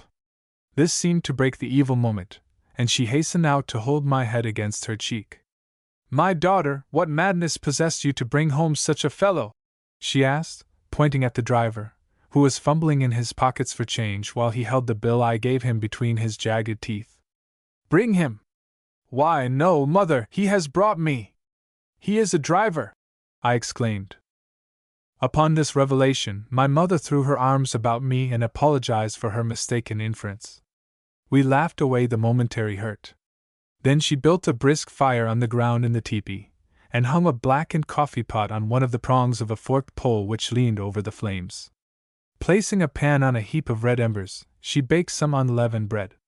This light luncheon she brought into the cabin, and arranged on a table covered with a checkered oilcloth. My mother had never gone to school, and though she meant always to give up her own customs for such of the white man's ways as pleased her, she made only compromises. Her 2 windows, directly opposite each other, she curtained with a pink-flowered print. The naked logs were unstained, and rudely carved with the axe so as to fit into one another. The sod roof was trying to boast of tiny sunflowers, the seeds of which had probably been planted by the constant wind. As I leaned my head against the logs, I discovered the peculiar odor that I could not forget. The rains had soaked the earth and roof so that the smell of damp clay was but the natural breath of such a dwelling. "Mother, why is not your house cemented? Do you have no interest in a more comfortable shelter?" I asked, when the apparent inconveniences of her home seemed to suggest indifference on her part. "You forget, my child, that I am now old, and I do not work with beads any more. Your brother Dai, too, has lost his position, and we are left without means to buy even a morsel of food," she replied. Doi was a government clerk in our reservation when I last heard from him. I was surprised upon hearing what my mother said concerning his lack of employment. Seeing the puzzled expression on my face, she continued, "Dai! Oh, has he not told you that the great father at Washington sent a white son to take your brother's pen from him? Since then Doi has not been able to make use of the education the Eastern school has given him." I found no words with which to answer satisfactorily. I found no reason with which to cool my inflamed feelings. Doi was a whole day's journey off on the prairie, and my mother did not expect him until the next day. We were silent. When, at length, I raised my head to hear more clearly the moaning of the wind in the corner logs, I noticed the daylight streaming into the dingy room through several places where the logs fitted unevenly. Turning to my mother, I urged her to tell me more about Doi's trouble, but she only said, "Well, my daughter, this village has been these many winters a refuge for white robbers. The Indian cannot complain to the Great Father in Washington without suffering outrage for it here. Doi tried to secure justice for our tribe in a small matter, and today you see the folly of it." Again, though she stopped to hear what I might say, I was silent. "My child, there is only one source of justice, and I have been praying steadfastly to the Great Spirit to avenge our wrongs," she said, seeing I did not move my lips.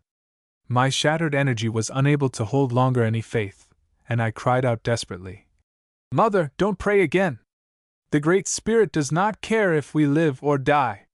Let us not look for good or justice. Then we shall not be disappointed. Sh. My child, do not talk so madly.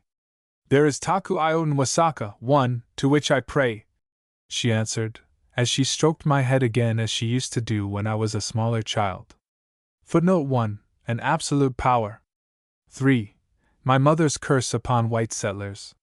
One black night mother and I sat alone in the dim starlight, in front of our wigwam. We were facing the river, as we talked about the shrinking limits of the village. She told me about the poverty-stricken white settlers, who lived in caves dug in the long ravines of the high hills across the river. A whole tribe of broad-footed white beggars had rushed hither to make claims on those wild lands. Even as she was telling this, I spied a small glimmering light in the bluffs. "That is a white man's lodge where you see the burning fire," she said. Then, a short distance from it, only a little lower than the first, was another light. As I became accustomed to the night, I saw more and more twinkling lights, here and there, scattered all along the wide black margin of the river. Still looking toward the distant firelight, my mother continued, "My daughter, beware of the paleface. It was the cruel paleface who caused the death of your sister and your uncle, my brave brother. It is this same paleface who offers in one palm the holy papers, and with the other gives a holy baptism of firewater. He is the hypocrite who reads with one eye, 'Thou shalt not kill,' and with the other gloats upon the sufferings of the Indian race." Then, suddenly discovering a new fire in the bluffs, she exclaimed, "Well, well, my daughter, there's the light of another white rascal!" She sprang to her feet, and standing firm beside her wigwam, she sent a curse upon those who sat around the hated white man's light. Raising her right arm forcibly into line with her eye, she threw her whole might into her doubled fist as she shot it vehemently at the strangers. Long she held her outstretched fingers toward the settler's lodge, as if an invisible power passed from them to the evil at which she aimed. 4. Retrospection. Leaving my mother, I returned to the school in the East. As months passed over me, I slowly comprehended that the large army of white teachers in Indian schools had a larger missionary creed than I had suspected. It was one which included self-preservation quite as much as Indian education. When I saw an opium eater holding a position as teacher of Indians, I did not understand what good was expected, until a Christian in power replied that this pumpkin-colored creature had a feeble mother to support. An inebriate paleface sat stupid in a doctor's chair, while Indian patients carried their ailments to untimely graves, because his fair wife was dependent upon him for her daily food. I find it hard to count that white man a teacher who tortured an ambitious Indian youth by frequently reminding the brave changeling that he was nothing but a government pauper. Though I burned with indignation upon discovering on every side instances no less shameful than those I have mentioned, there was no present help. Even the few rare ones who have worked nobly for my race were powerless to choose workmen like themselves. To be sure, a man was sent from the Great Father to inspect Indian schools, but what he saw was usually the students' sample work made for exhibition. I was nettled by this sly cunning of the workmen who hoodwinked the Indian's pale father at Washington. My illness, which prevented the conclusion of my college course, together with my mother's stories of the encroaching frontier settlers, left me in no mood to strain my eyes in searching for latent good in my white coworkers. At this stage of my own evolution, I was ready to curse men of small capacity for being the dwarfs their God had made them. In the process of my education, I had lost all consciousness of the nature world about me. Thus, when a hidden rage took me to the small white-walled prison which I then called my room, I unknowingly turned away from my one salvation. Alone in my room, I sat like the petrified Indian woman of whom my mother used to tell me. I wished my heart's burdens would turn me to unfeeling stone. But alive in my tomb, I was destitute. For the white man's papers I had given up my faith in the Great Spirit. For these same papers I had forgotten the healing in trees and brooks. On account of my mother's simple view of life, and my lack of any, I gave her up, also. I made no friends among the race of people I loathed. Like a slender tree, I had been uprooted from my mother, nature, and God. I was shorn of my branches, which had waved in sympathy and love for home and friends. The natural coat of bark which had protected my oversensitive nature was scraped off to the very quick. Now a cold bare pole I seemed to be, planted in a strange earth.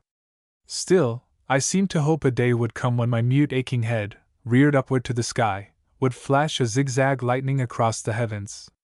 With this dream a vent for a long-pent consciousness, I walked again amid the crowds. At last, one weary day in the schoolroom, a new idea presented itself to me. It was a new way of solving the problem of my inner self. I liked it. Thus I resigned my position as teacher, and now I am in an eastern city, following the long course of study I have set for myself. Now, as I look back upon the recent past, I see it from a distance, as a whole. I remember how, from morning till evening, many specimens of civilized peoples visited the Indian school. The city folks with canes and eyeglasses, the countrymen with sunburnt cheeks and clumsy feet, forgot their relative social ranks in an ignorant curiosity. Both sorts of these Christian palefaces were alike astounded at seeing the children of savage warriors so docile and industrious. As answers to their shallow inquiries, they received the students' sample work to look upon. Examining the neatly figured pages, and gazing upon the Indian girls and boys bending over their books, the white visitors walked out of the schoolhouse well satisfied. They were educating the children of the red man.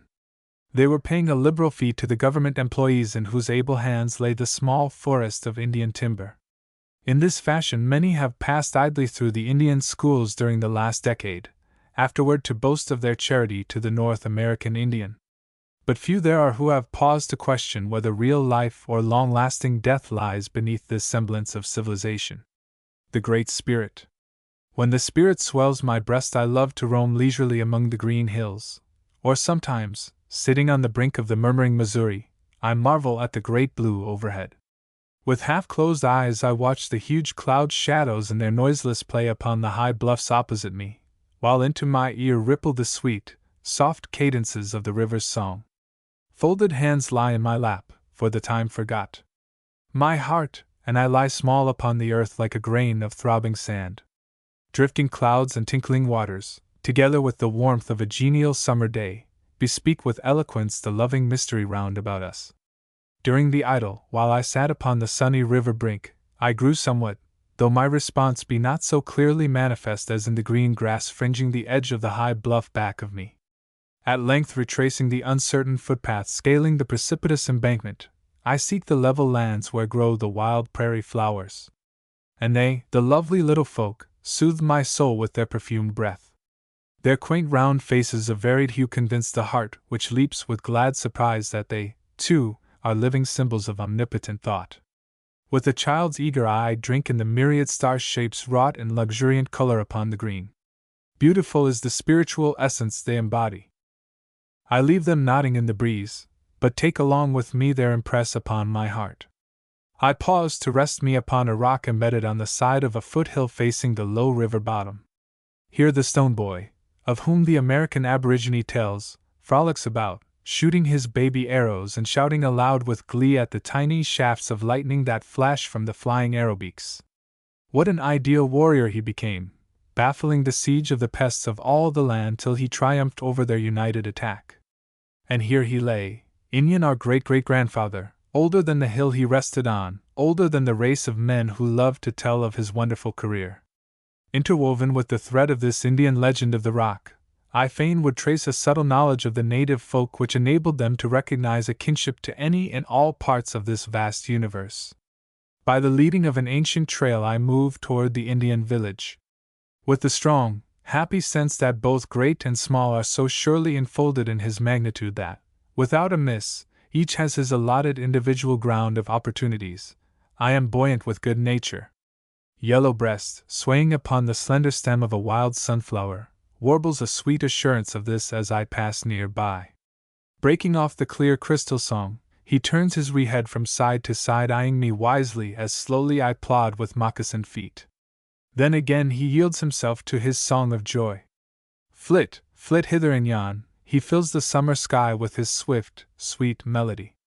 And truly does it seem his vigorous freedom lies more in his little spirit than in his wing. With these thoughts I reach the log cabin, whither I am strongly drawn by the tie of a child to an aged mother. Out bounds my four-footed friend to meet me, frisking about my path with unmistakable delight. Chan is a black shaggy dog, a thoroughbred little mongrel, of whom I am very fond. Chan seems to understand many words in Sioux, and will go to her mat even when I whisper the word, though generally I think she is guided by the tone of the voice.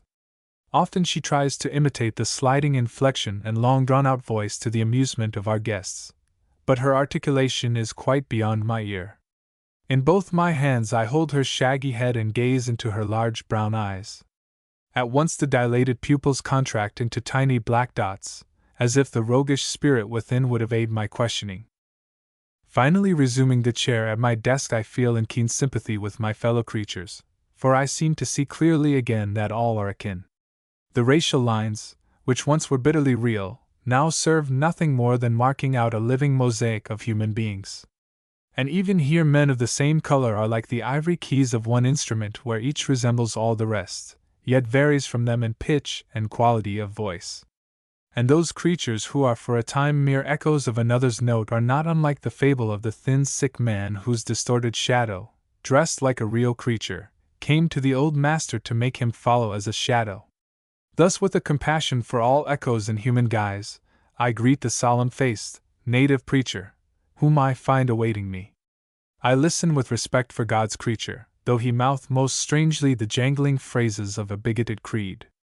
As our tribe is one large family, where every person is related to all the others, he addressed me. "Cousin, I came from the morning church service to talk with you." "Yes?" I said interrogatively, as he paused for some word from me. Shifting uneasily about in the straight-backed chair he sat upon, he began. "Every holy day, Sunday, I look about our little God's house, and not seeing you there, I am disappointed. This is why I come today. Cousin, as I watch you from afar, I see no unbecoming behavior and hear only good reports of you, which all the more burns me with the wish that you were a church member. Cousin, I was taught long years ago by kind missionaries to read the Holy Book. These godly men taught me also the folly of our old beliefs. There is one God who gives reward or punishment to the race of dead men.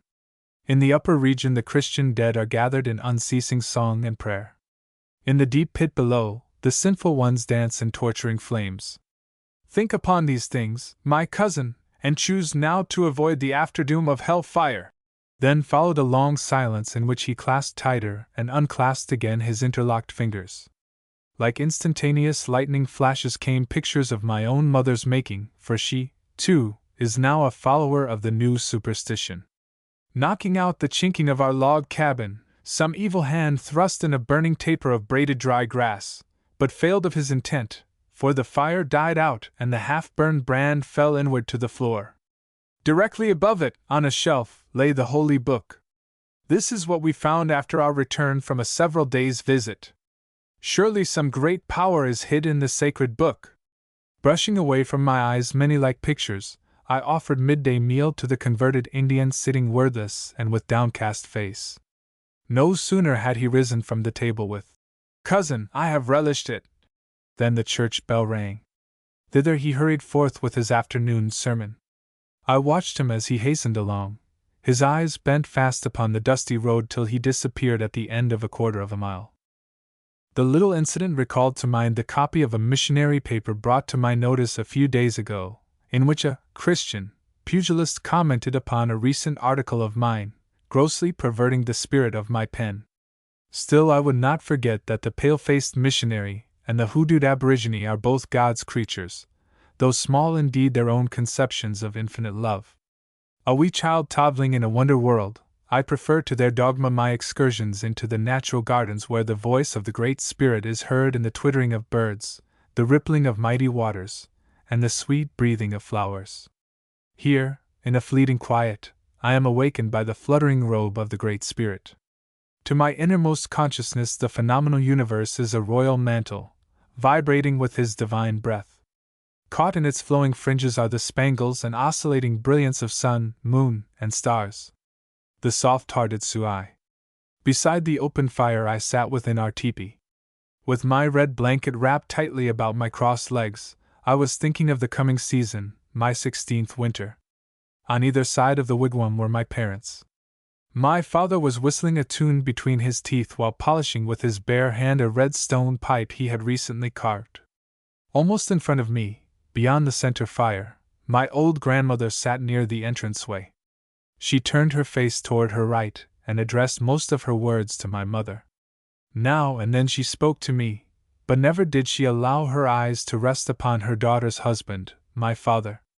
It was only upon rare occasions that my grandmother said anything to him.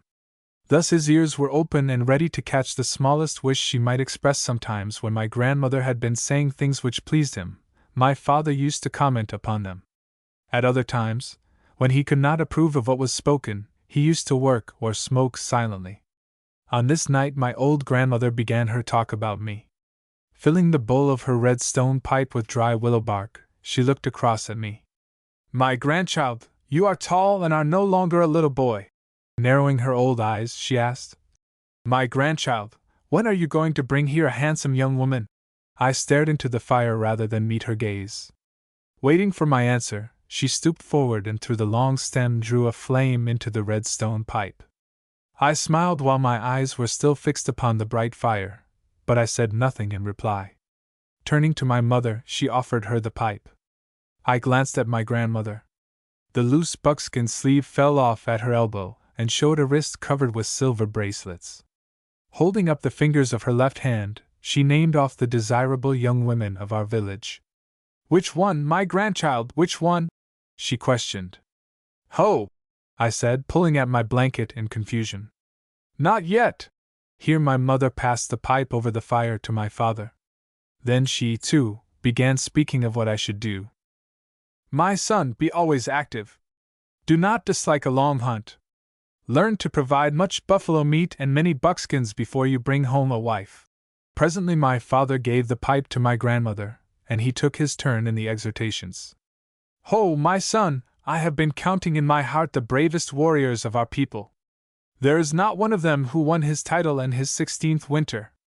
My son, it is a great thing for some brave of 16 winters to do." Not a word had I to give in answer. I knew well the fame of my warrior father. He had earned the right of speaking such words, though even he himself was a brave only at my age. Refusing to smoke my grandmother's pipe because my heart was too much stirred by their words, and sorely troubled with a fear lest I should disappoint them, I arose to go. Drawing my blanket over my shoulders, I said, as I stepped toward the entranceway, "I go to hobble my pony. It is now late in the night." 2. 9 winter snows had buried deep that night when my old grandmother, together with my father and mother, designed my future with the glow of a camp fire upon it. Yet I did not grow up the warrior, huntsman, and husband I was to have been. At the mission school I learned it was wrong to kill. 9 winters I hunted for the soft heart of Christ, and prayed for the huntsman who chased the buffalo on the plains. In the autumn of the 10th year I was sent back to my tribe to preach Christianity to them. With the white man's Bible in my hand, and the white man's tender heart in my breast, I returned to my own people. Wearing a foreigner's dress, I walked, a stranger, into my father's village. Asking my way, for I had not forgotten my native tongue, an old man led me toward the teepee where my father lay. From my old companion I learned that my father had been sick many moons. As we drew near the teepee, I heard the chanting of a medicine man within it. At once I wished to enter in and drive from my home the sorcerer of the plains, but the old warrior checked me. "Ho, wait outside until the medicine man leaves your father," he said. While talking he scanned me from head to feet. Then he retraced his steps toward the heart of the camping ground. My father's dwelling was on the outer limits of the round-faced village. With every heart-throb I grew more impatient to enter the wigwam. While I turned the leaves of my Bible with nervous fingers, the medicine man came forth from the dwelling and walked hurriedly away. His head and face were closely covered with the loose robe which draped his entire figure. He was tall and large. His long strides I have never forgot.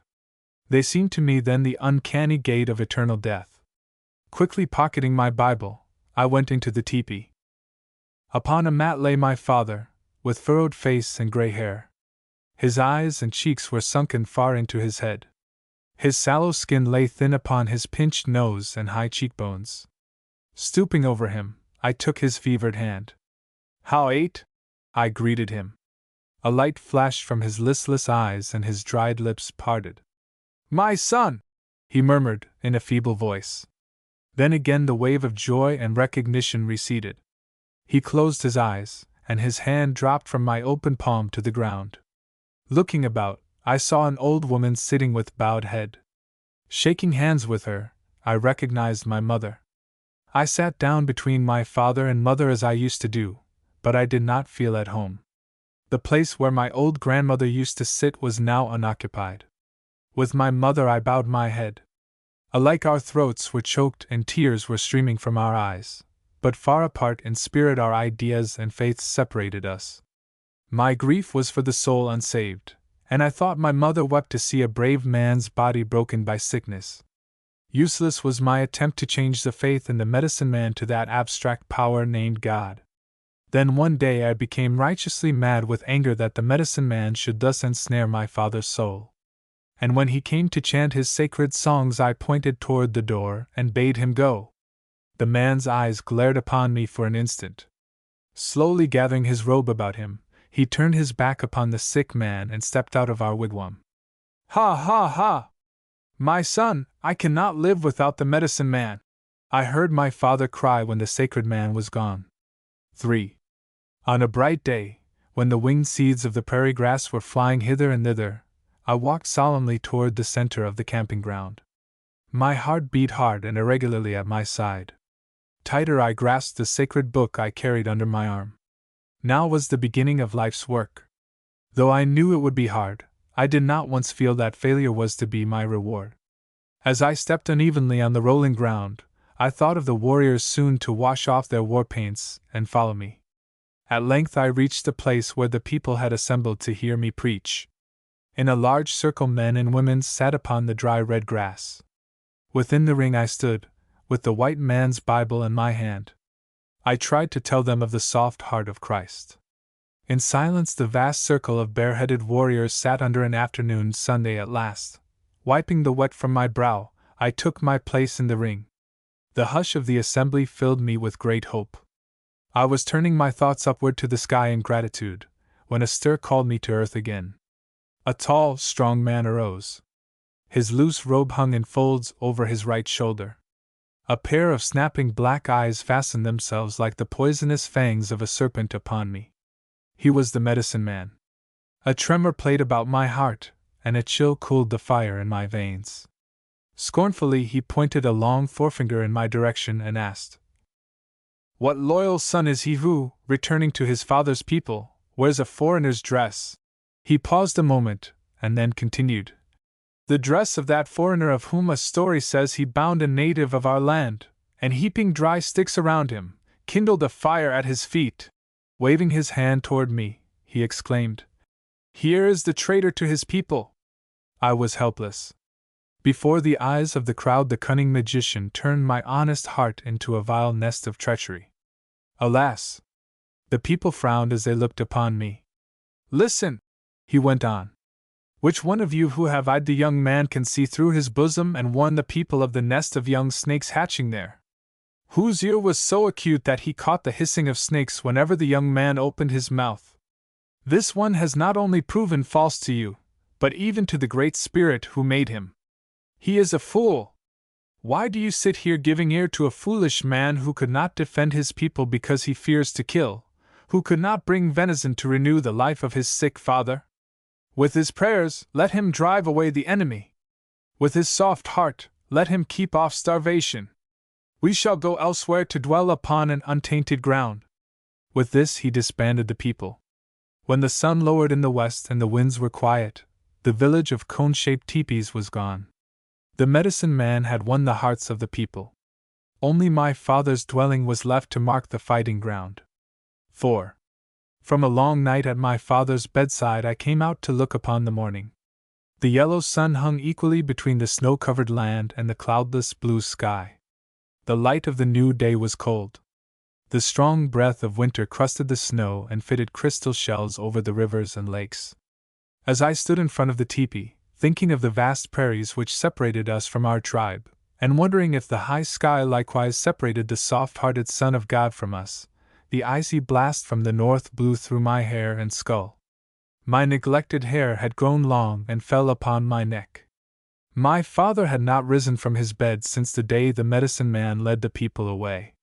Though I read from the Bible and prayed beside him upon my knees, my father would not listen. Yet I believed my prayers were not unheeded in heaven. "Ha ha ha! My son!" My father groaned upon the first snowfall. "My son, our food is gone. There is no one to bring me meat. My son, your soft heart has unfitted you for everything." Then covering his face with the buffalo robe, he said no more. Now, while I stood out in that cold winter morning, I was starving. For 2 days I had not seen any food. But my own cold and hunger did not harass my soul as did the whining cry of the sick old man. Stepping again into the tepee, I untied my snowshoes, which were fastened to the tent poles. My poor mother, watching by the sick one, and faithfully heaping wood upon the center fire, spoke to me. "My son, do not fail again to bring your father meat, or he will starve to death." "How, Ina?" I answered, sorrowfully. From the tepee I started forth again to hunt food for my aged parents. All day I tracked the white level lands in vain. Nowhere were there any other footprints but my own. In the evening of this third fast day I came back without meat. Only a bundle of sticks for the fire I brought on my back. Dropping the wood outside, I lifted the door flap and set one foot within the tepee. There I grew dizzy and numb. My eyes swam in tears. Before me lay my old gray-haired father sobbing like a child. In his horny hands he clutched the buffalo robe, and with his teeth he was gnawing off the edges. Chewing the dry stiff hair and buffalo skin, my father's eyes sought my hands. Upon seeing them empty, he cried out, "My son, your soft heart will let me starve before you bring me meat. 2 hills eastward stand a herd of cattle. Yet you will see me die before you bring me food." Leaving my mother lying with covered head upon her mat, I rushed out into the night. With a strange warmth in my heart and swiftness in my feet, I climbed over the first hill, and soon the second one. The moonlight upon the white country showed me a clear path to the white man's cattle. With my hand upon the knife in my belt, I leaned heavily against the fence while counting the herd. 20 in all I numbered. From among them I chose the best fattened creature. Leaping over the fence, I plunged my knife into it. My long knife was sharp, and my hands, no more fearful and slow, slashed off choice chunks of warm flesh. Bending under the meat I had taken for my starving father, I hurried across the prairie. Toward home I fairly ran with the life-giving food I carried upon my back. Hardly had I climbed the second hill when I heard sounds coming after me. Faster and faster I ran with my load for my father, but the sounds were gaining upon me. I heard the clicking of snowshoes and the squeaking of the leather straps at my heels, yet I did not turn to see what pursued me, for I was intent upon reaching my father. Suddenly, like thunder, an angry voice shouted curses and threats into my ear. A rough hand wrenched my shoulder and took the meat from me. I stopped struggling to run. A deafening whir filled my head. The moon and stars began to move. Now the white prairie was sky, and the stars lay under my feet. Now again they were turning. At last the starry blue rose up into place. The noise in my ears was still. A great quiet filled the air. In my hand I found my long knife dripping with blood. At my feet a man's figure lay prone in blood-red snow. The horrible scene about me seemed a trick of my senses, for I could not understand it was real. Looking long upon the blood-stained snow, the load of meat for my starving father reached my recognition at last. Quickly I tossed it over my shoulder and started again homeward. Tired and haunted, I reached the door of the wigwam. Carrying the food before me, I entered with it into the tepee. "Father, here is food!" I cried, as I dropped the meat near my mother. No answer came. Turning about, I beheld my gray-haired father dead. I saw by the unsteady firelight an old gray-haired skeleton lying rigid and stiff. Out into the open I started, but the snow at my feet became bloody. On the day after my father's death, having led my mother to the camp of the medicine man, I gave myself up to those who were searching for the murderer of the paleface. They bound me hand and foot. Here in this cell I was placed 4 days ago. The shrieking winter winds have followed me hither. Rattling the bars, they howl unceasingly. Your soft heart will see me die before you bring me food. Hark! Something is clanking the chain on the door. It is being opened. From the dark night without a black figure crosses the threshold. *****, it is the guard. He comes to warn me of my fate. He tells me that tomorrow I must die. In his stern face I laugh aloud. I do not fear death. Yet I wonder who shall come to welcome me in the realm of strange sight. Will the loving Jesus grant me pardon and give my soul a soothing sleep? Or will my warrior father greet me and receive me as his son? Will my spirit fly upward to a happy heaven? Or shall I sink into the bottomless pit, an outcast from a God of infinite love? Soon, soon I shall know, for now I see the east is growing red. My heart is strong. My face is calm. My eyes are dry and eager for new scenes. My hands hang quietly at my side. Serene and brave, my soul awaits the men to perch me on the gallows for another flight. I go. The trial path. It was an autumn night on the plain. The smoke lapels of the cone-shaped teepee flapped gently in the breeze. From the low night sky, with its myriad fire points, a large bright star peeped in at the smoke hole of the wigwam between its fluttering lapels, down upon two Dakotas talking in the dark.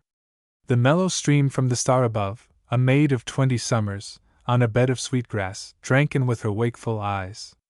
On the opposite side of the teepee, beyond the center fireplace, the grandmother spread her rug. Though once she had lain down, the telling of a story has aroused her to a sitting posture. Her eyes are tight closed. With a thin palm she strokes her wind-shorn hair.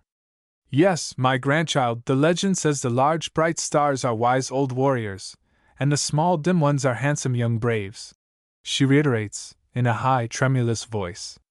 Then this one peeping in at the smoke hole yonder is my dear old grandfather, muses the young woman, in long drawn-out words. Her soft, rich voice floats through the darkness within the teepee, over the cold ashes heaped on the center fire, and passes into the ear of the toothless old woman, who sits dumb in silent reverie. Thence it flies on swifter wing over many winter snows, till at last it cleaves the warm, light atmosphere of her grandfather's youth. From there her grandmother made answer. Listen! I am young again. It is the day of your grandfather's death. The elder one, I mean, for there were 2 of them. They were like twins, though they were not brothers. They were friends, inseparable. All things, good and bad, they shared together, save one, which made them mad. In that heated frenzy the younger man slew his most intimate friend. He killed his elder brother, for long had their affection made them kin. The voice of the old woman broke. Swaying her stooped shoulders to and fro as she sat upon her feet, she muttered vain exclamations beneath her breath. Her eyes, closed tight against the night, beheld behind them the light of bygone days. They saw again a rolling black cloud spread itself over the land. Her ear heard the deep rumbling of a tempest in the west. She bent low a cowering head, while angry thunderbirds shrieked across the sky. Heya! Heya! No! No! Groaned the toothless grandmother at the fury she had awakened. But the glorious peace afterward, when yellow sunshine made the people glad, now lured her memory onward through the storm. How fast, how loud my heart beats as I listen to the messenger's horrible tale, she ejaculates. From the fresh grave of the murdered man he hurried to our wigwam.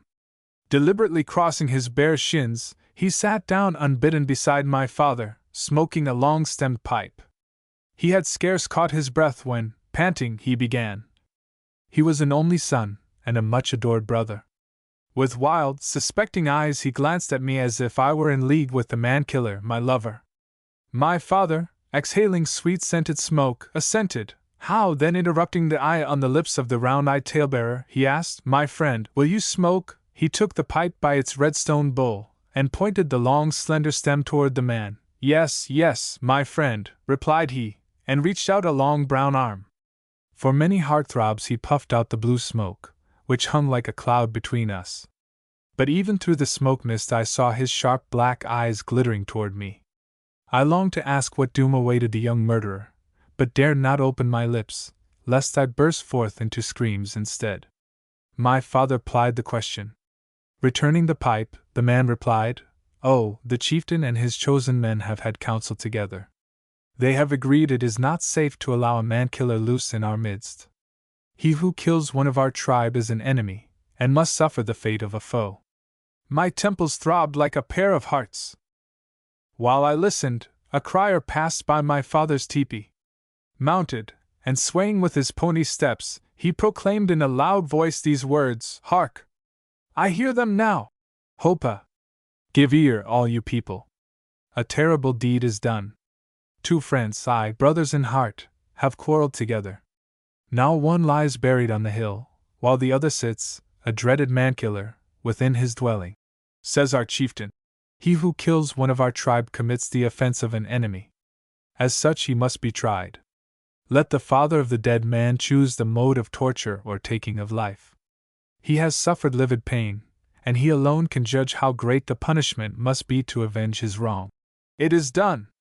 Come, every one, to witness the judgment of a father upon him who was once his son's best friend. A wild pony is now lassoed. The man-killer must mount and ride the ranting beast. Stand you all in two parallel lines from the center teepee of the bereaved family to the wigwam opposite in the great outer ring. Between you, in the wide space, is the given trial way. From the outer circle the rider must mount and guide his pony toward the center teepee. If, having gone the entire distance, the man-killer gains the center teepee still sitting on the pony's back, his life is spared and pardon given. But should he fall, then he himself has chosen death. The crier's words now cease. A lull holds the village breathless. Then hurrying feet tear along, swish, swish, through the tall grass. Sobbing women hasten toward the trial way. The muffled groan of the round campground is unbearable.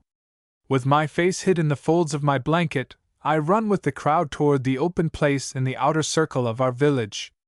In a moment the two long files of solemn-faced people mark the path of the public trial. Ah! I see strong men trying to lead the lassoed pony, pitching and rearing, with white foam flying from his mouth.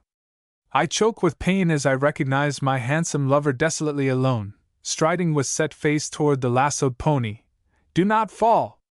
Choose life and me, I cry in my breast, but over my lips I hold my thick blanket. In an instant he has leaped astride the frightened beast, and the men have let go their hold.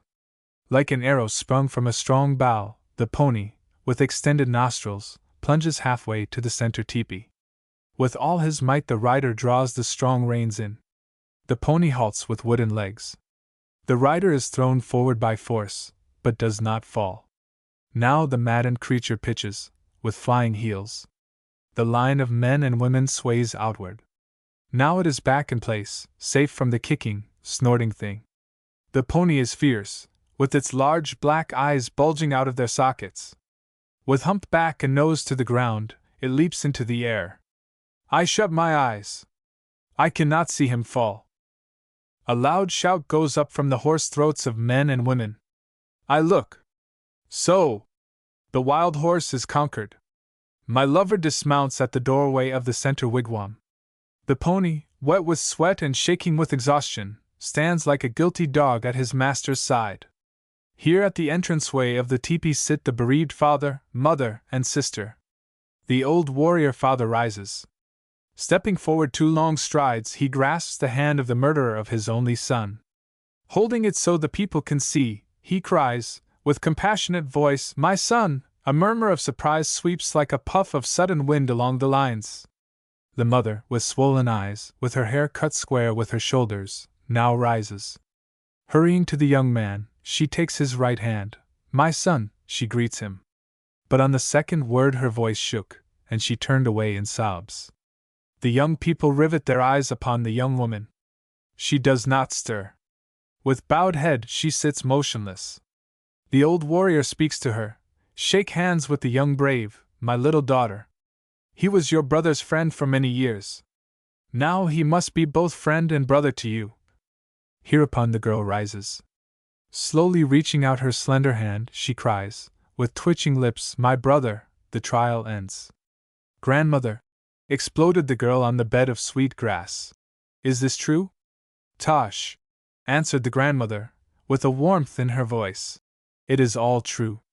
During the 15 winters of our wedded life many ponies passed from our hands, but this little winner, Ohiyesa, was a constant member of our family. At length, on that sad day your grandfather died, Ohiyesa was killed at the grave. Though the various groups of stars which move across the sky, marking the passing of time, told how the night was in its zenith, the old Dakota woman ventured an explanation of the burial ceremony. "My grandchild, I have scarce ever breathed the sacred knowledge in my heart. Tonight I must tell you one of them. Surely you are old enough to understand. Our wise medicine man said I did well to hasten Ohiyesa after his master. Perchance on the journey along the ghost path your grandfather will weary, and in his heart wish for his pony. The creature, already bound on the spirit trail, will be drawn by that subtle wish. Together master and beast will enter the next campground. The woman ceased her talking. But only the deep breathing of the girl broke the quiet, for now the night wind had lulled itself to sleep. Hinna! Hinna! Asleep! I have been talking in the dark unheard. I did wish the girl would plant in her heart this sacred tale, muttered she, in a querulous voice. Nestling into her bed of sweet-scented grass, she dozed away into another dream. Still the guardian star in the night sky beamed compassionately down upon the little teepee on the plain. A warrior's daughter. In the afternoon shadow of a large teepee, with red-painted smoke lapels, sat a warrior father with crossed shins. His head was so poised that his eye swept easily the vast level land to the eastern horizon line. He was the chieftain's bravest warrior. He had won by heroic deeds the privilege of staking his wigwam within the great circle of teepees. He was also one of the most generous gift-givers to the toothless old people. For this he was entitled to the red-painted smoke lapels on his cone-shaped dwelling. He was proud of his honors. He never wearied of rehearsing nightly his own brave deeds. Though by wigwam fires he prated much of his high rank and widespread fame, his great joy was a wee black-eyed daughter of 8 sturdy winters. Thus, as he sat upon the soft grass, with his wife at his side, bent over her bead work, he was singing a dance song, and beat lightly the rhythm with his slender hands. His shrewd eyes softened with pleasure, as he watched the easy movements of the small body dancing on the green before him. Tizzy is taking her first dancing lesson. Her tightly braided hair curves over both brown ears like a pair of crooked little horns which glisten in the summer sun. With her snugly moccasined feet close together, and a wee hand at her belt to stay the long string of beads which hang from her bare neck, she bends her knees gently to the rhythm of her father's voice. Now she ventures upon the earnest movement, slightly upward and sidewise, in a circle. At length the song drops into a closing cadence, and the little woman, clad in beaded deerskin, sits down beside the elder one. Like her mother, she sits upon her feet. In a brief moment the warrior repeats the last refrain. Again Tizzy springs to her feet and dances to the swing of the few final measures. Just as the dance was finished, an elderly man, with short, thick hair loose about his square shoulders, rode into their presence from the rear, and leaped lightly from his pony's back. Dropping the rawhide rein to the ground, he tossed himself lazily on the grass. "Huinha, you have returned soon," said the warrior, while extending a hand to his little daughter. Quickly the child ran to her father's side and cuddled close to him, while he tenderly placed a strong arm about her. Both father and child, eyeing the figure on the grass, waited to hear the man's report. "It is true," began the man, with a stranger's accent. "This is the night of the dance." "Hunha!" muttered the warrior with some surprise. Propping himself upon his elbows, the man raised his face. His features were of the southern type. From an enemy's camp he was taken captive long years ago by Tizzy's father. But the unusual qualities of the slave had won the Sioux warrior's heart, and for the last 3 winters the man had had his freedom. He was made real man again. His hair was allowed to grow. However, he himself had chosen to stay in the warrior's family. "Hunha!" again ejaculated the warrior father. Then turning to his little daughter, he asked, "Tizzy, do you hear that?" "Yes, father, and I am going to dance tonight." With these words she bounded out of his arm and frolicked about in glee. Hereupon the proud mother's voice rang out in a chiding laugh. "My child, in honor of your first dance your father must give a generous gift. His ponies are wild, and roam beyond the great hill. Pray, what has he fit to offer?" she questioned, the pair of puzzled eyes fixed upon her. "A pony from the herd, mother, a fleet-footed pony from the herd," Tizzy shouted with sudden inspiration. Pointing a small forefinger toward the man lying on the grass, she cried, "Uncle, you will go after the pony tomorrow." And pleased with her solution of the problem, she skipped wildly about. Her childish faith in her elders was not conditioned by a knowledge of human limitations, but thought all things possible to grown-ups. "Ha-hob!" exclaimed the mother, with a rising inflection, implying by the expletive that her child's buoyant spirit be not weighted with a denial. Quickly to the hard request the man replied, "How? I go if Tizzy tells me so." This delighted the little one, whose black eyes brimmed over with light. Standing in front of the strong man, she clapped her small, brown hands with joy. "That makes me glad. My heart is good. Go, uncle, and bring a handsome pony," she cried. In an instant she would have frisked away, but an impulse held her tilting where she stood. In the man's own tongue, for he had taught her many words and phrases, she exploded, "Thank you, good uncle, thank you!" then tore away from sheer excess of glee. The proud warrior father, smiling and narrowing his eyes, muttered approval. "How! Het she too?" Like her mother, Tizzy has finely penciled eyebrows and slightly extended nostrils, but in her sturdiness of form she resembles her father. A loyal daughter, she sits within her teepee making beaded deerskins for her father, while he longs to stave off her every suitor as all unworthy of his old heart's pride. But Tizzy is not alone in her dwelling. Near the entranceway a young brave is half reclining on a mat. In silence he watches the petals of a wild rose growing on the soft buckskin. Quickly the young woman slips the beads on the silvery sinew thread, and works them into the pretty flower design. Finally, in a low, deep voice, the young man begins. "The sun is far past the zenith. It is now only a man's height above the western edge of land. I hurried hither to tell you tomorrow I join the war party." He pauses for reply, but the maid's head drops lower over her deerskin, and her lips are more firmly drawn together. He continues, "Last night in the moonlight I met your warrior father. He seemed to know I had just stepped forth from your teepee. I fear he did not like it, for though I greeted him, he was silent. I halted in his pathway. With what boldness I dared, while my heart was beating hard and fast, I asked him for his only daughter. Drawing himself erect to his tallest height, and gathering his loose robe more closely about his proud figure, he flashed a pair of piercing eyes upon me. 'Young man,' said he, with a cold, slow voice that chilled me to the marrow of my bones, 'hear me. Naught but an enemy's scalplock, plucked fresh with your own hand, will buy Tizzy for your wife.' Then he turned on his heel and stalked away." Tizzy thrusts her work aside. With earnest eyes she scans her lover's face. "My father's heart is really kind. He would know if you are brave and true," murmured the daughter, who wished no ill will between her two loved ones. Then rising to go, the youth holds out a right hand. "Grasp my hand once firmly before I go, hoy. Pray tell me, will you wait and watch for my return?" Tizzy only nods assent, for mere words are vain. At early dawn the round campground awakes into song.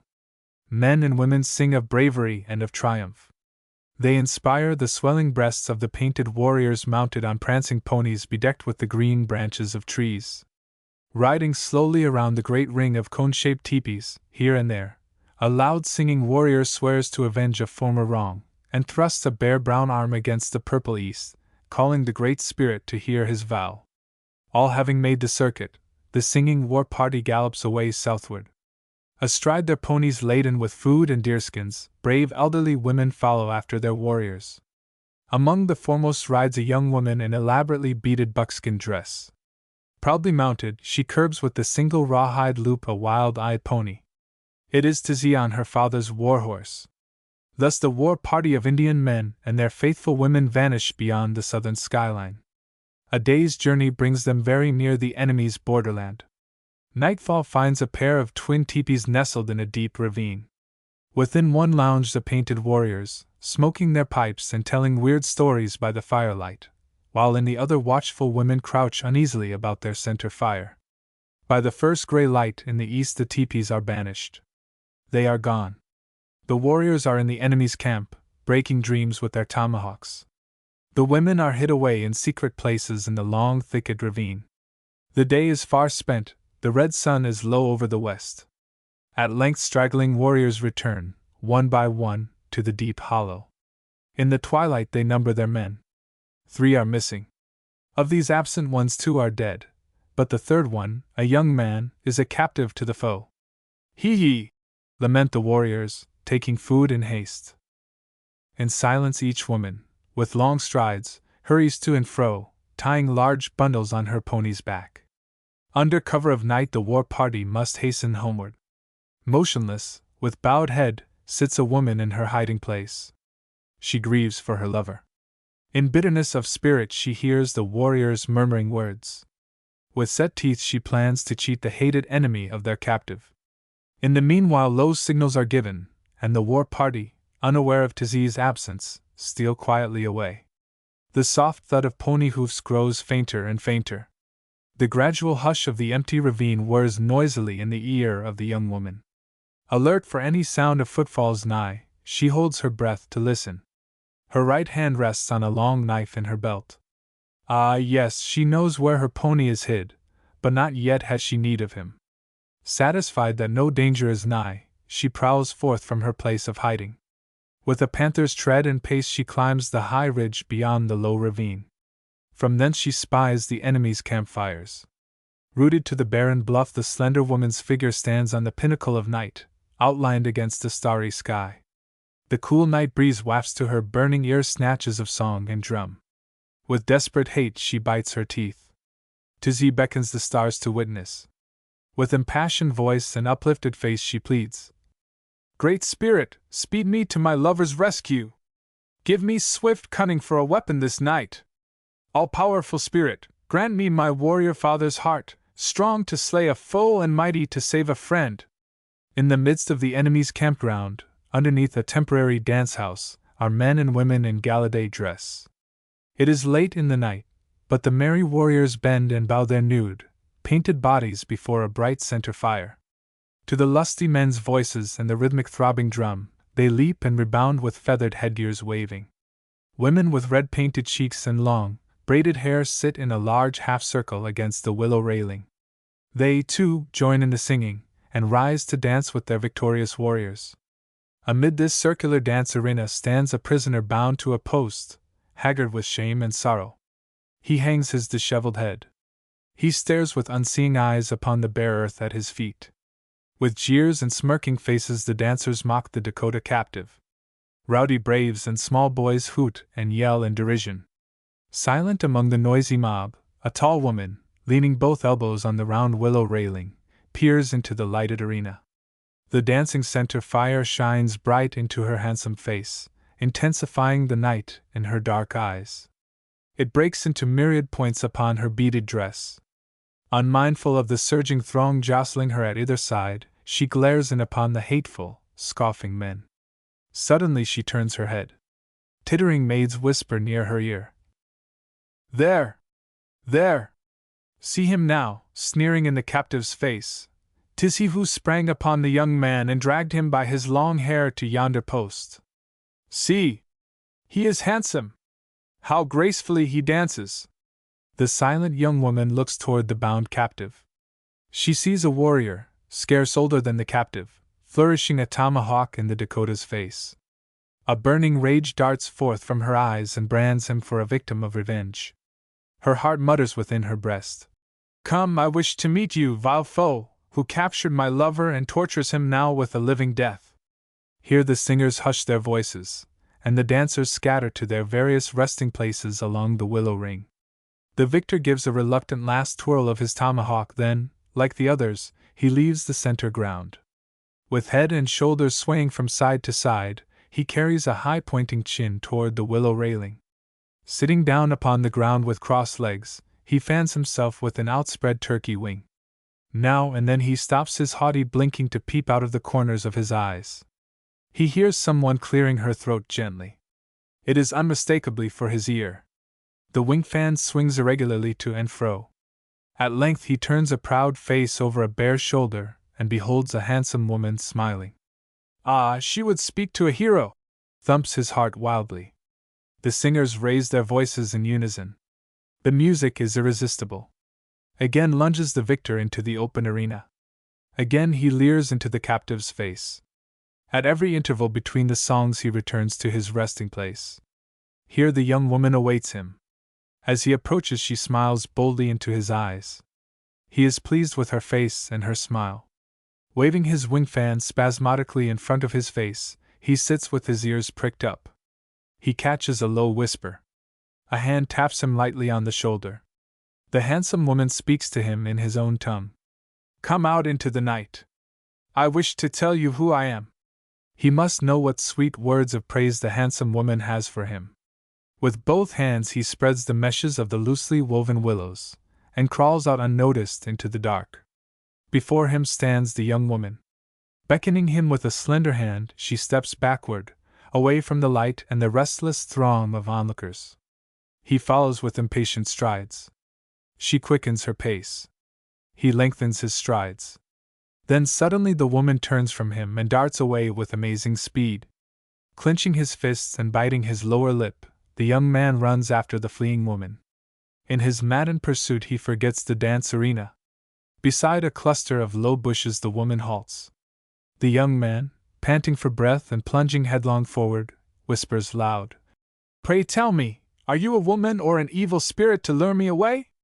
Turning on heels firmly planted in the earth, the woman gives a wild spring forward, like a panther for its prey. In a husky voice she hisses between her teeth, "I am a Dakota woman!" From her unerring long knife the enemy falls heavily at her feet. The Great Spirit heard Tizi's prayer on the hilltop. He gave her a warrior's strong heart to lessen the foe by one. A bent old woman's figure, with a bundle like a grandchild slung on her back, walks round and round the dance house. The wearied onlookers are leaving in twos and threes. The tired dancers creep out of the willow railing, and some go out at the entranceway, till the singers, too, rise from the drum and are trudging drowsily homeward. Within the arena the center fire lies broken in red embers. The night no longer lingers about the willow railing, but, hovering into the dance house, covers here and there a snoring man whom sleep has overpowered where he sat. The captive in his tight-binding rawhide ropes hangs in hopeless despair. Close about him the gloom of night is slowly crouching. Yet the last red, crackling embers cast a faint light upon his long black hair, and, shining through the thick mats, caress his wan face with undying hope. Still about the dance-house the old woman prowls. Now the embers are gray with ashes. The old bent woman appears at the entranceway. With a cautious, groping foot she enters. Whispering between her teeth a lullaby for her sleeping child in her blanket, she searches for something forgotten. Noisily snored the dreaming men in the darkest parts. As the lisping old woman draws nigh, the captive again opens his eyes. A forefinger she presses to her lip. The young man arouses himself from his stupor. His senses belie him. Before his wide-open eyes the old bent figure straightens into its youthful stature. Tizi herself is beside him. With a stroke upward and downward she severs the cruel cords with her sharp blade. Dropping her blanket from her shoulders so that it hangs from her girdled waist like a skirt, she shakes the large bundle into a light shawl for her lover. Quickly she spreads it over his bare back. "Come!" she whispers, and turns to go, but the young man, numb and helpless, staggers nigh to falling. The sight of his weakness makes her strong. A mighty power thrills her body. Stooping beneath his outstretched arms grasping at the air for support, Tizi lifts him upon her broad shoulders. With half-running, triumphant steps she carries him away into the open night. A dream of her grandfather. Her grandfather was a Dakota medicine man. Among the Indians of his day he was widely known for his successful healing work. He was one of the leading men of the tribe and came to Washington, D.C., with one of the first delegations relative to affairs concerning the Indian people and the United States government. His was the first band of the great Sioux nation to make treaties with the government in the hope of bringing about an amicable arrangement between the red and white Americans. The journey to the nation's capital was made almost entirely on pony back, there being no railroads, and the Sioux delegation was beset with many hardships on the trail. His visit to Washington, in behalf of peace among men, proved to be his last earthly mission. From a sudden illness, he died and was buried here. When his small granddaughter grew up, she learned the white man's tongue, and followed in the footsteps of her grandfather to the very seat of government to carry on his humanitarian work.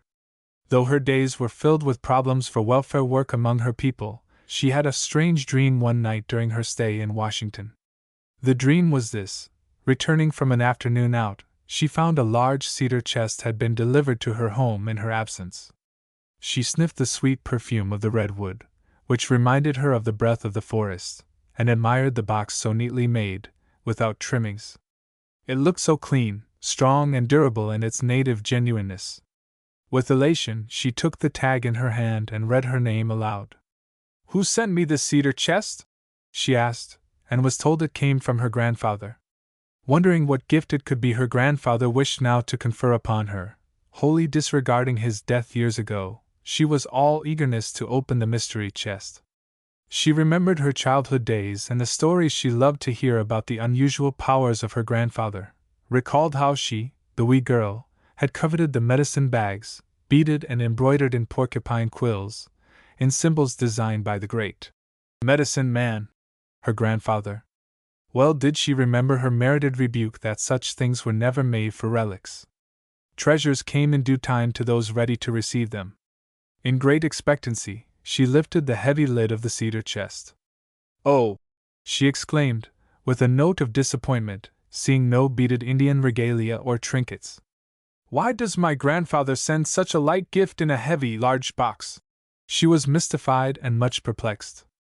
The gift was a fantastic thing, of texture far more delicate than a spider's filmy web. It was a vision!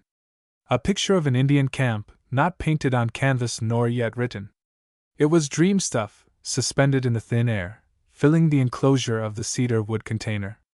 As she looked upon it, the picture grew more and more real, exceeding the proportions of the chest.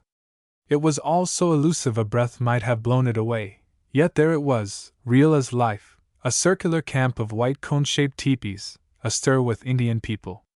The village crier, with flowing headdress of eagle plumes, mounted on a prancing white pony, rode within the arena. Indian men, women, and children stopped in groups and clusters, while bright painted faces peered out of teepee doors, to listen to the chieftain's crier. At this point she, too, heard the full melodious voice.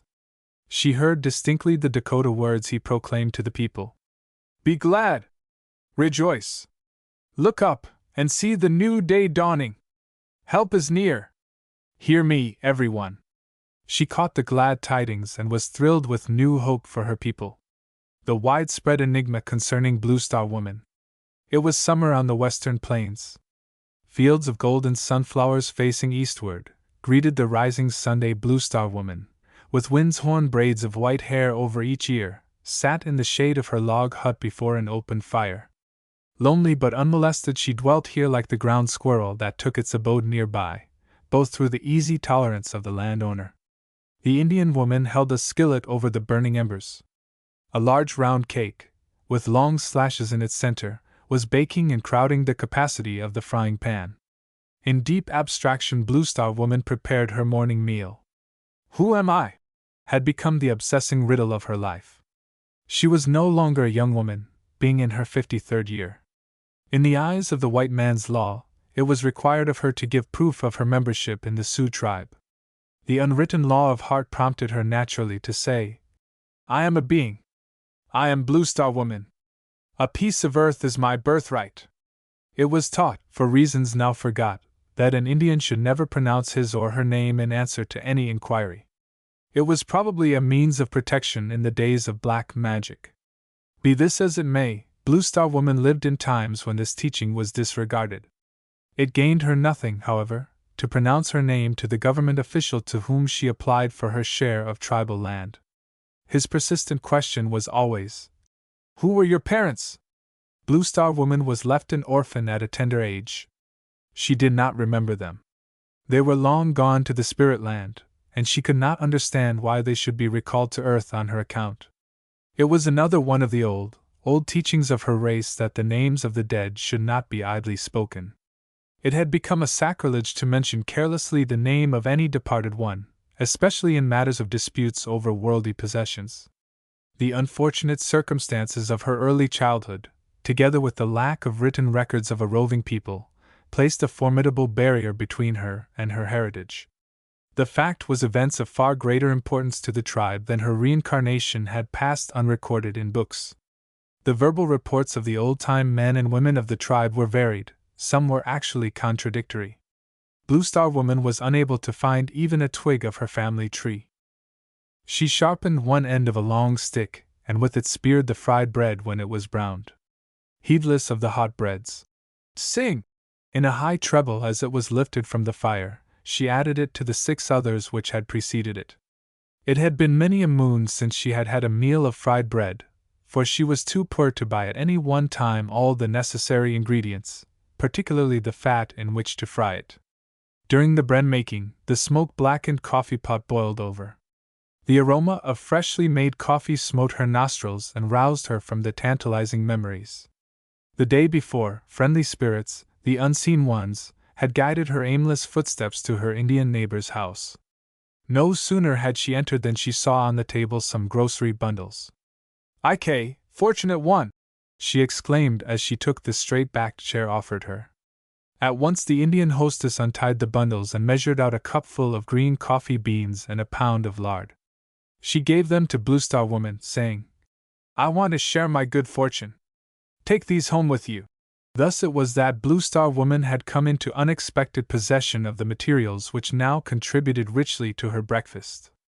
The generosity of her friend had often saved her from starvation. Generosity is said to be a fault of Indian people, but neither the Pilgrim Fathers nor Blue Star Woman ever held it seriously against them. Blue Star Woman was even grateful for this gift of food. She was fond of coffee, that black drink brought hither by those daring voyagers of long ago. The coffee habit was one of the signs of her progress in the white man's civilization, also had she emerged from the teepee into a log hut, another achievement. She had learned to read the primer, and to write her name. Little Blue Star attended school unhindered by a fond mother's fears that a foreign teacher might not spare the rod with her darling. Blue Star Woman was her individual name. For untold ages the Indian race had not used family names. A newborn child was given a brand new name. Blue Star Woman was proud to write her name, for which she would not be required to substitute another's upon her marriage, as is the custom of civilized peoples. "The times are changed now," she muttered under her breath. "My individual name seems to mean nothing." Looking out into space, she saw the nodding sunflowers, and they acquiesced with her. Their drying leaves reminded her of the near approach of autumn. Then soon, very soon, the ice would freeze along the banks of the muddy river. The day of the first ice was her birthday. She would be 54 winters old. How futile had been all these winters to secure her a share in tribal lands. A weary smile flickered across her face as she sat there on the ground like a bronze figure of patience and long-suffering. The bread-making was finished. The skillet was set aside to cool. She poured the appetizing coffee into her tin cup. With fried bread and black coffee she regaled herself. Again her mind reverted to her riddle. The missionary preacher said he could not explain the white man's law to me. He who reads daily from the Holy Bible, which he tells me is God's book, cannot understand mere man's laws. This also puzzles me, thought she to herself. Once a wise leader of our people, addressing a president of this country, said, "I am a man. You are another. The Great Spirit is our witness. This is simple and easy to understand, but the times are changed. The white man's laws are strange."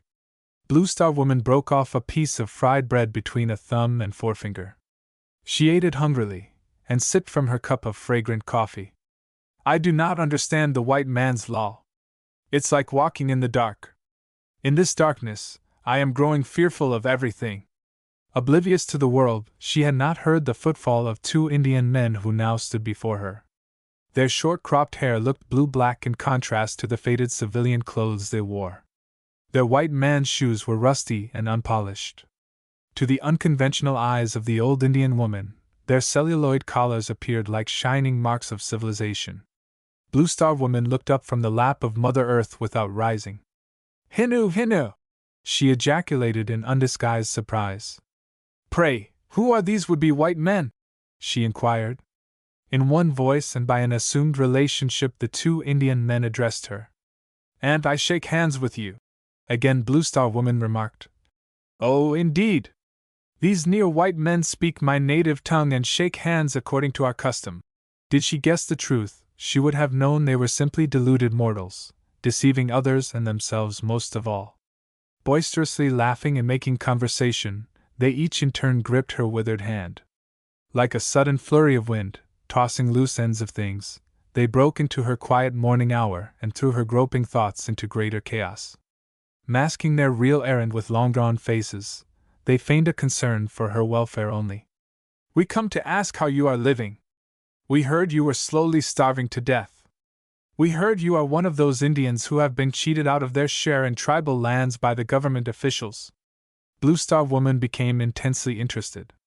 "You see, we are educated in the white man's ways," they said with protruding chests. One unconsciously thrust his thumbs into the armholes of his ill-fitting coat and strutted about in his pride. "We can help you get your land. We want to help our aunt. All old people like you ought to be helped before the younger ones. The old will die soon, and they may never get the benefit of their land unless someone like us helps them to get their rights, without further delay." Blue Star Woman listened attentively. Motioning to the mats she spread upon the ground, she said, "Be seated, my nephews." She accepted the relationship assumed for the occasion. "I will give you some breakfast." Quickly she set before them a generous helping of fried bread and cups of coffee. Resuming her own meal, she continued, "You are wonderfully kind. It is true, my nephews, that I have grown old trying to secure my share of land. It may not be long till I shall pass under the sod." The two men responded with, How, which meant, "Go on with your story. We are all ears." Blue Star Woman had not yet detected any particular sharpness about their ears, but by an impulse she looked up into their faces and scrutinized them. They were busily engaged in eating. Their eyes were fast upon the food on the mat in front of their crossed shins. Inwardly she made a passing observation how, like ravenous wolves, her nephews devoured their food. Coyotes in midwinter could not have been more starved. Without comment she offered them the remaining fried cakes, and between them they took it all. She offered the second helping of coffee, which they accepted without hesitancy. Filling their cups, she placed her empty coffee pot on the dead ashes. To them she rehearsed her many hardships. It had become a habit now to tell her long story of disappointments with all its petty details. It was only another instance of good intentions gone awry. It was a paradox upon a land of prophecy that its path to future glory be stained with the blood of its aborigines. Incongruous as it is, the two nephews, with their white associates, were glad of a condition so profitable to them. Their solicitation for Blue Star Woman was not at all altruistic. They thrived in their grafting business. They and their occupation were the byproduct of an unwieldy bureaucracy over the nation's wards. "Dear aunt, you failed to establish the facts of your identity," they told her. Hereupon Blue Star Woman's countenance fell. It was ever the same old words. It was the old song of the government official she loathed to hear. The next remark restored her courage.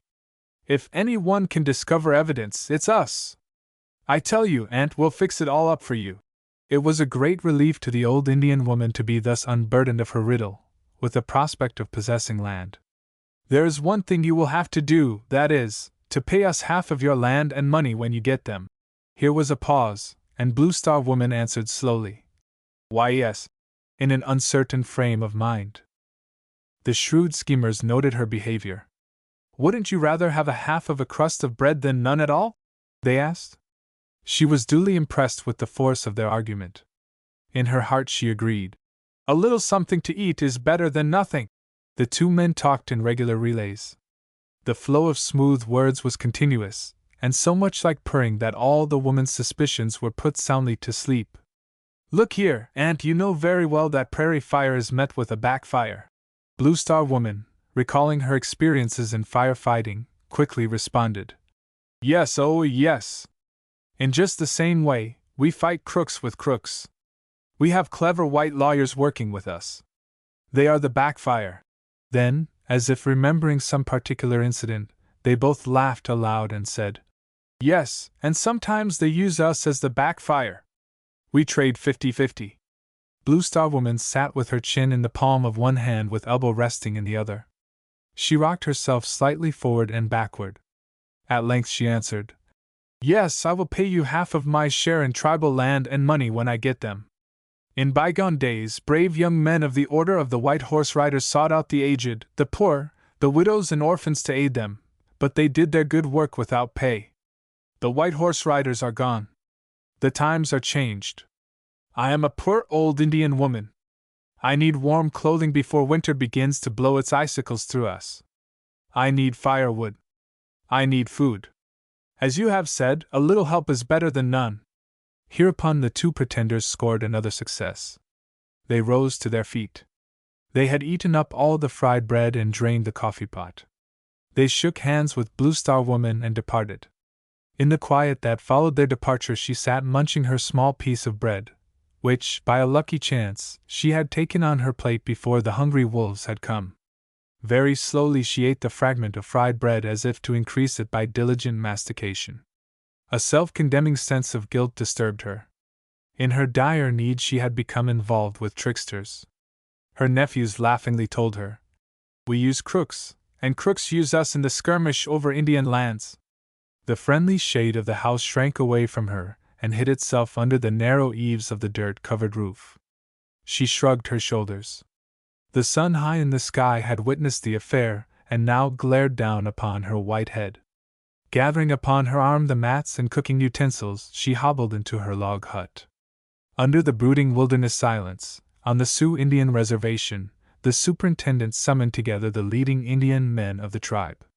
He read a letter which he had received from headquarters in Washington, D.C. It announced the enrollment of Blue Star Woman on their tribal roll of members and the approval of allotting land to her.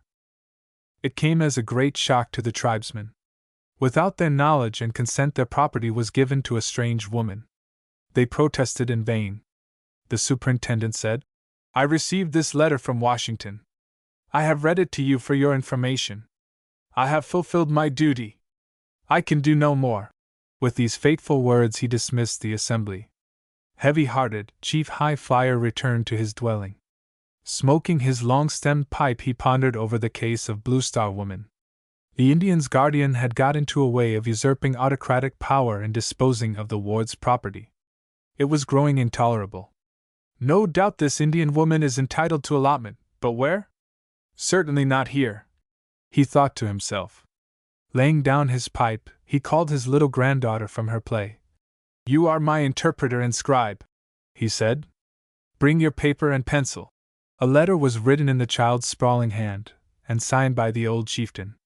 It read, "My friend, I make letter to you. My heart is sad. Washington give my tribe's land to a woman called Blue Star. We do not know her.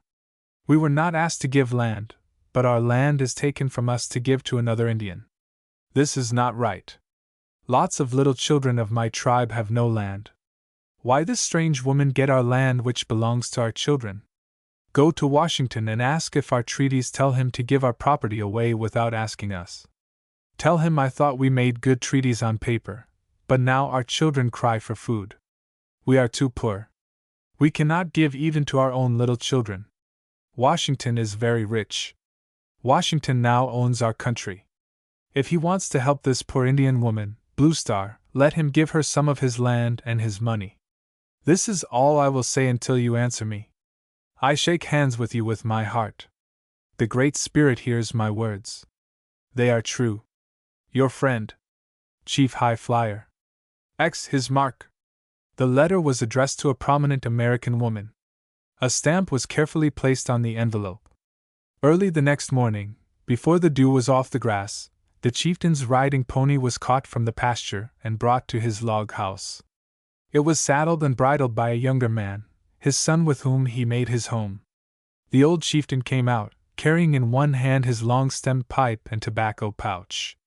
His blanket was loosely girdled about his waist. Tightly holding the saddle horn, he placed a moccasined foot carefully into the stirrup and pulled himself up awkwardly into the saddle, muttering to himself, "Alas, I can no more leap into my saddle. I now must crawl about in my helplessness." He was past 80 years of age, and no longer agile. He set upon his 10-mile trip to the only post office for hundreds of miles around. In his shirt pocket, he carried the letter destined, in due season, to reach the heart of American people. His pony, grown old in service, jogged along the dusty road. Memories of other days thronged the wayside, and for the lonely rider transformed all the country. Those days were gone when the Indian youths were taught to be truthful, to be merciful to the poor. Those days were gone when moral cleanliness was a chief virtue, when public feasts were given in honor of the virtuous girls and young men of the tribe. Untold mischief is now possible through these broken ancient laws. The younger generation were not being properly trained in the high virtues.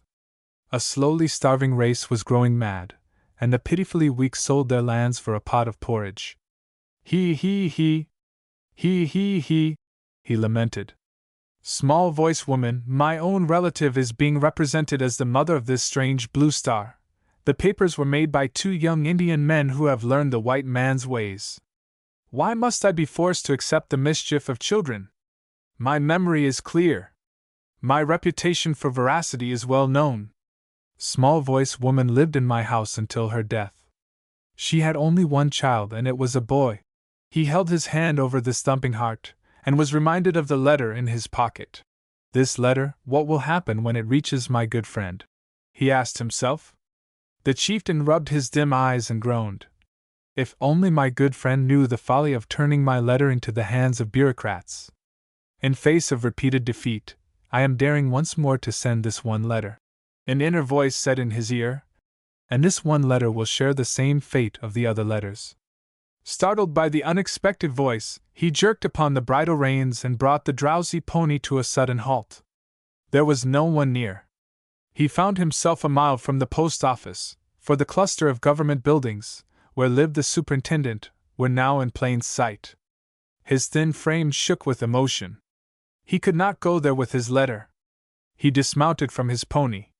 His quavering voice chanted a bravery song as he gathered dry grasses and the dead stalks of last year's sunflowers.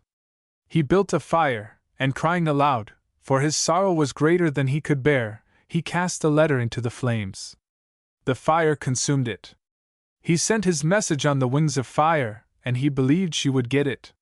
He yet trusted that help would come to his people before it was too late. The pony tossed his head in a readiness to go. He knew he was on the return trip and he was glad to travel. The wind which blew so gently at dawn was now increased into a gale as the sun approached the zenith. The chieftain, on his way home, sensed a coming storm. He looked upward to the sky and around in every direction. Behind him, in the distance, he saw a cloud of dust. He saw several horsemen whipping their ponies and riding at great speed. Occasionally he heard their shouts, as if calling after someone. He slackened his pony's pace and frequently looked over his shoulder to see who the riders were advancing in hot haste upon him. He was growing curious. In a short time the riders surrounded him. On their coats shone brass buttons, and on their hats were gold cords and tassels. They were Indian police. "Juan!" he exclaimed, finding himself the object of their chase. It was their foolish ilk who had murdered the great leader, Sitting Bull. "Pray, what is the joke? Why do young men surround an old man quietly riding home?" "Uncle," said the spokesman, "we are hirelings, as you know. We are sent by the government superintendent to arrest you and take you back with us. The superintendent says you are one of the bad Indians, singing war songs and opposing the government all the time. This morning you were seen trying to set fire to the government agency." "Hun hun," replied the old chief, placing the palm of his hand over his mouth agape in astonishment. "All this is unbelievable." The policeman took hold of the pony's bridle and turned the reluctant little beast around. They led it back with them, and the old chieftain sat unresisting in the saddle. High Flyer was taken before the superintendent, who charged him with setting fires to destroy government buildings and found him guilty. Thus Chief High Flyer was sent to jail. He had already suffered much during his life. He was the voiceless man of America. And now in his old age he was cast into prison. The chagrin of it all, together with his utter helplessness to defend his own or his people's human rights, weighed heavily upon his spirit. The foul air of the dingy cell nauseated him who loved the open. He sat wearily down upon the tattered mattress, which lay on the rough board floor. He drew his robe closely about his tall figure, holding it partially over his face, his hands covered within the folds. In profound gloom the gray-haired prisoner sat there, without a stir for long hours, and knew not when the day ended and night began. He sat buried in his desperation. His eyes were closed, but he could not sleep. Bread and water in tin receptacles set upon the floor beside him untouched. He was not hungry. Venturesome mice crept out upon the floor and scampered in the dim starlight streaming through the iron bars of the cell window. They squeaked as they dared each other to run across his moccasined feet, but the chieftain neither saw nor heard them. A terrific struggle was waged within his being.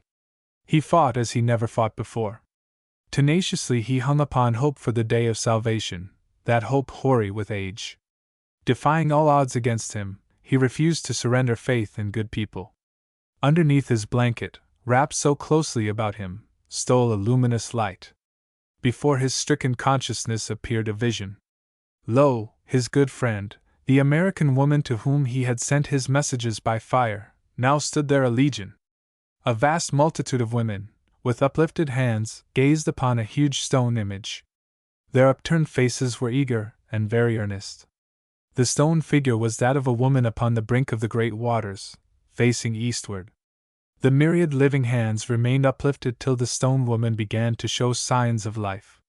Very majestically she turned around, and lo, she smiled upon this great galaxy of American women. She was the Statue of Liberty. It was she, who, though representing human liberty, formerly turned her back upon the American aborigine. Her face was aglow with compassion. Her eyes swept across the outspread continent of America, the home of the red man. At this moment her torch flamed brighter and whiter till its radiance reached into the obscure and remote places of the land. Her light of liberty penetrated Indian reservations. A loud shout of joy rose up from the Indians of the earth, everywhere. All too soon the picture was gone. Chief High Flyer awoke. He lay prostrate on the floor where during the night he had fallen. He rose and took his seat again upon the mattress. Another day was ushered into his life. In his heart lay the secret vision of hope born in the midnight of his sorrows. It enabled him to serve his jail sentence with a mute dignity which baffled those who saw him. Finally came the day of his release. There was rejoicing over all the land. The desolate hills that harbored wailing voices nightly now were hushed and still. Only gladness filled the air. A crowd gathered around the jail to greet the chieftain. His son stood at the entranceway, while the guard unlocked the prison door. Serenely quiet, the old Indian chief stepped forth. An unseen stone in his path caused him to stumble slightly, but his son grasped him by the hand and steadied his tottering steps. He led him to a heavy lumber wagon drawn by a small pony team which he had brought to take him home. The people thronged about him, hundreds shook hands with him, and went away singing native songs of joy for the safe return to them of their absent one. Among the happy people came Blue Star Woman's 2 nephews. Each shook the chieftain's hand. One of them held out an ink pad, saying, "We are glad we were able to get you out of jail. We have great influence with the Indian Bureau in Washington, D.C. When you need help, let us know. Here, press your thumb in this pad." His companion took from his pocket a document prepared for the old chief's signature, and held it on the wagon wheel for the thumb mark. The chieftain was taken by surprise. He looked into his son's eyes to know the meaning of these 2 men. "It is our agreement," he explained to his old father. "I pledged to pay them half of your land if they got you out of jail." The old chieftain sighed, but made no comment. Words were vain. He pressed his indelible thumb mark, his signature it was, upon the deed, and drove home with his son. America's Indian problem. The hospitality of the American aborigine, it is told, saved the early settlers from starvation during the first bleak winters. In commemoration of having been so well received, Newport erected a cross as a sign of English dominion. With sweet words he quieted the suspicions of Chief Powhatan, his friend. He told him that the arms of the cross represented Powhatan and himself, and the middle their united league. De Soto and his Spaniards were graciously received by the Indian Princess Cofachiqui in the south. While on a sightseeing tour they entered the ancestral tombs of those Indians. De Soto dipped into the pearls and gave his 2 joined hands full to each cavalier to make rosaries of, he said, to say prayers for their sins on. We imagine if their prayers were in proportion to their sins, they must have spent the most of their time at their devotions.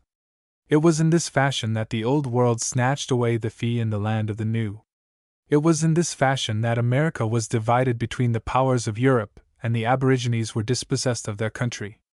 The barbaric rule of might from which the paleface had fled hither for refuge caught up with him again, and in the melee the hospitable natives suffered legal disability. History tells that it was from the English and the Spanish our government inherited its legal victims, the American Indians, whom to this day we hold as wards and not as citizens of their own freedom-loving land. A long century of dishonor followed this inheritance of somebody's loot. Now the time is at hand when the American Indian shall have his day in court through the help of the women of America. The stain upon America's fair name is to be removed, and the remnant of the Indian nation, suffering from malnutrition, is to number among the invited invisible guests at your dinner tables. In this undertaking there must be cooperation of head, heart, and hand. We serve both our own government and a voiceless people within our midst. We would open the door of American opportunity to the red man and encourage him to find his rightful place in our American life. We would remove the barriers that hinder his normal development. Wardship is no substitute for American citizenship, therefore we seek his enfranchisement. The many treaties made in good faith with the Indian by our government we would like to see equitably settled. By a constructive program we hope to do away with the piecemeal legislation affecting Indians here and there which has proven an exceedingly expensive and disappointing method. Do you know what your Bureau of Indian Affairs, in Washington, D.C., really is? How it is organized and how it deals with wards of the nation? This is our first study. Let us be informed of facts, and then we may formulate our opinions. In the remaining space allowed me I shall quote from the report of the Bureau of Municipal Research, in their investigation of the Indian Bureau, published by them in the September issue, 1915, number 65. Municipal Research. 261 Broadway, New York City. This report is just as good for our use today as when it was first made, for very little, if any, change has been made in the administration of Indian affairs since then. Prefatory note. While this report was printed for the information of members of Congress, it was not made a part of the report of the Joint Commission of Congress, at whose request it was prepared, and is not available for distribution. Unpublished Digest of Statutory and Treaty Provisions Governing Indian Funds. When in 1913 inquiry was made into the accounting and reporting methods of the Indian Office by the President's Commission on Economy and Efficiency, it was found there was no digest of the provisions of statutes and treaties with Indian tribes governing Indian funds and the trust obligations of the government. Such a digest was therefore prepared. It was not completed, however, until after Congress adjourned March 4, 1913. Then, instead of being published, it found its way into the pigeonholes in the Interior Department and the Civil Service Commission, where the working papers and unpublished reports of the Commission were ordered stored. The digest itself would make a document of about 300 pages. Unpublished outline of organization. By order of the President, the Commission, in cooperation with various persons assigned to this work, also prepared at great pains a complete analysis of the organization of every department, office, and commission of the federal government as of July 1, 1912. This represented a complete picture of the government as a whole in summary outline. It also represented an accurate picture of every administrative bureau, office, and of every operative or field station, and showed in his working relation each of the 500,000 officers and employees in the public service. The report in typewritten form was one of the working documents used in the preparation of the budget submitted by President Taft to Congress in February 1913. The budget was ordered printed by Congress, but the cost thereof was to be charged against the President's appropriation. There was not enough money remaining in this appropriation to warrant the printing of the report on organization. It therefore also found repose in a dark closet, too voluminous to be made part of this series. Congress alone could make the necessary provision for the publication of these materials. The documents are too voluminous to be printed as a part of this series, even if official permission were granted. It is again suggested, however, that the data might be made readily accessible and available to students by placing in manuscript division of the Library of Congress one copy of the unpublished reports and working papers of the President's Commission on Economy and Efficiency. This action was recommended by the Commission, but the only official action taken was to order that the materials be placed under lock and key in the Civil Service Commission. Need for special care and management. The need for special care in the management of Indian affairs lies in the fact that in theory of law the Indian has not the rights of a citizen. He has not even the rights of a foreign resident. The Indian individually does not have access to the courts. He cannot individually appeal to the administrative and judicial branches of the public service for the enforcement of his rights. He himself is considered as a ward of the United States. His property and funds are held in trust. The Indian Office is the agency of the government for administering both the guardianship of the Indian and the trusteeship of his properties. Conditions adverse to good administration. The legal status of the Indian and his property is the condition which makes it incumbent on the government to assume the obligation of protector.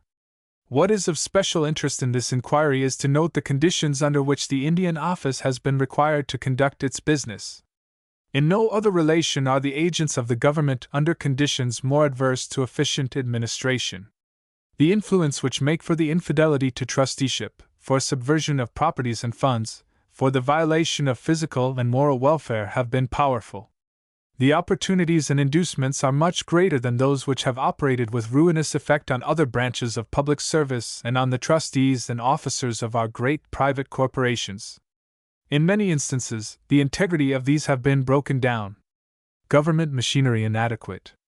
Behind the sham protection, which operated largely as a blind to publicity, have been at all times great wealth in the form of Indian funds to be subverted, valuable lands, mines, oil fields, and other natural resources to be despoiled or appropriated to the use of the trader, and large profits to be made by those dealing with trustees who were animated by motives of gain.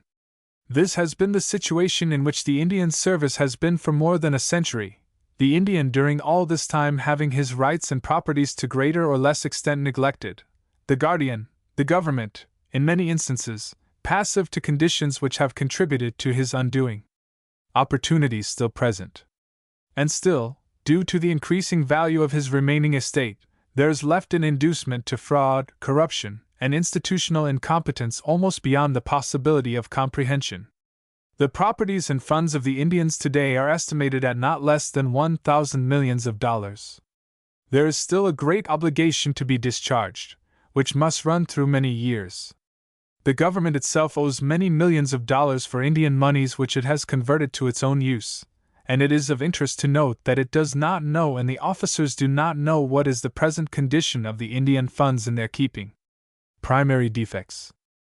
The story of the mismanagement of Indian affairs is only a chapter in the history of the mismanagement of corporate trusts. The Indian has been the victim of the same kind of neglect, the same abortive processes, the same malpractices as have the life insurance policyholders, the bank depositor, the industrial and transportation shareholder. The form of organization of the trusteeship has been one which does not provide for independent audit and supervision.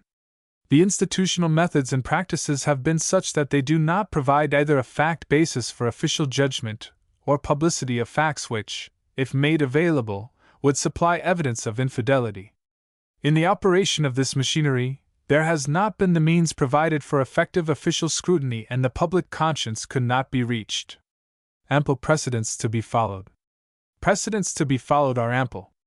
In private corporate trusts that have been mismanaged, a basis of appeal has been found only when some favorable circumstance has brought to light conditions so shocking as to cause those people who have possessed political power, as a matter of self-protection, to demand a thorough reorganization and revision of methods.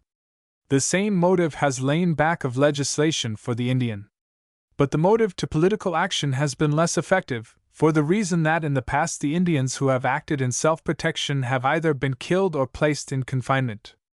All the machinery of government has been set to work to repress rather than to provide adequate means for justly dealing with a large population which had no political rights. Edict Magazine.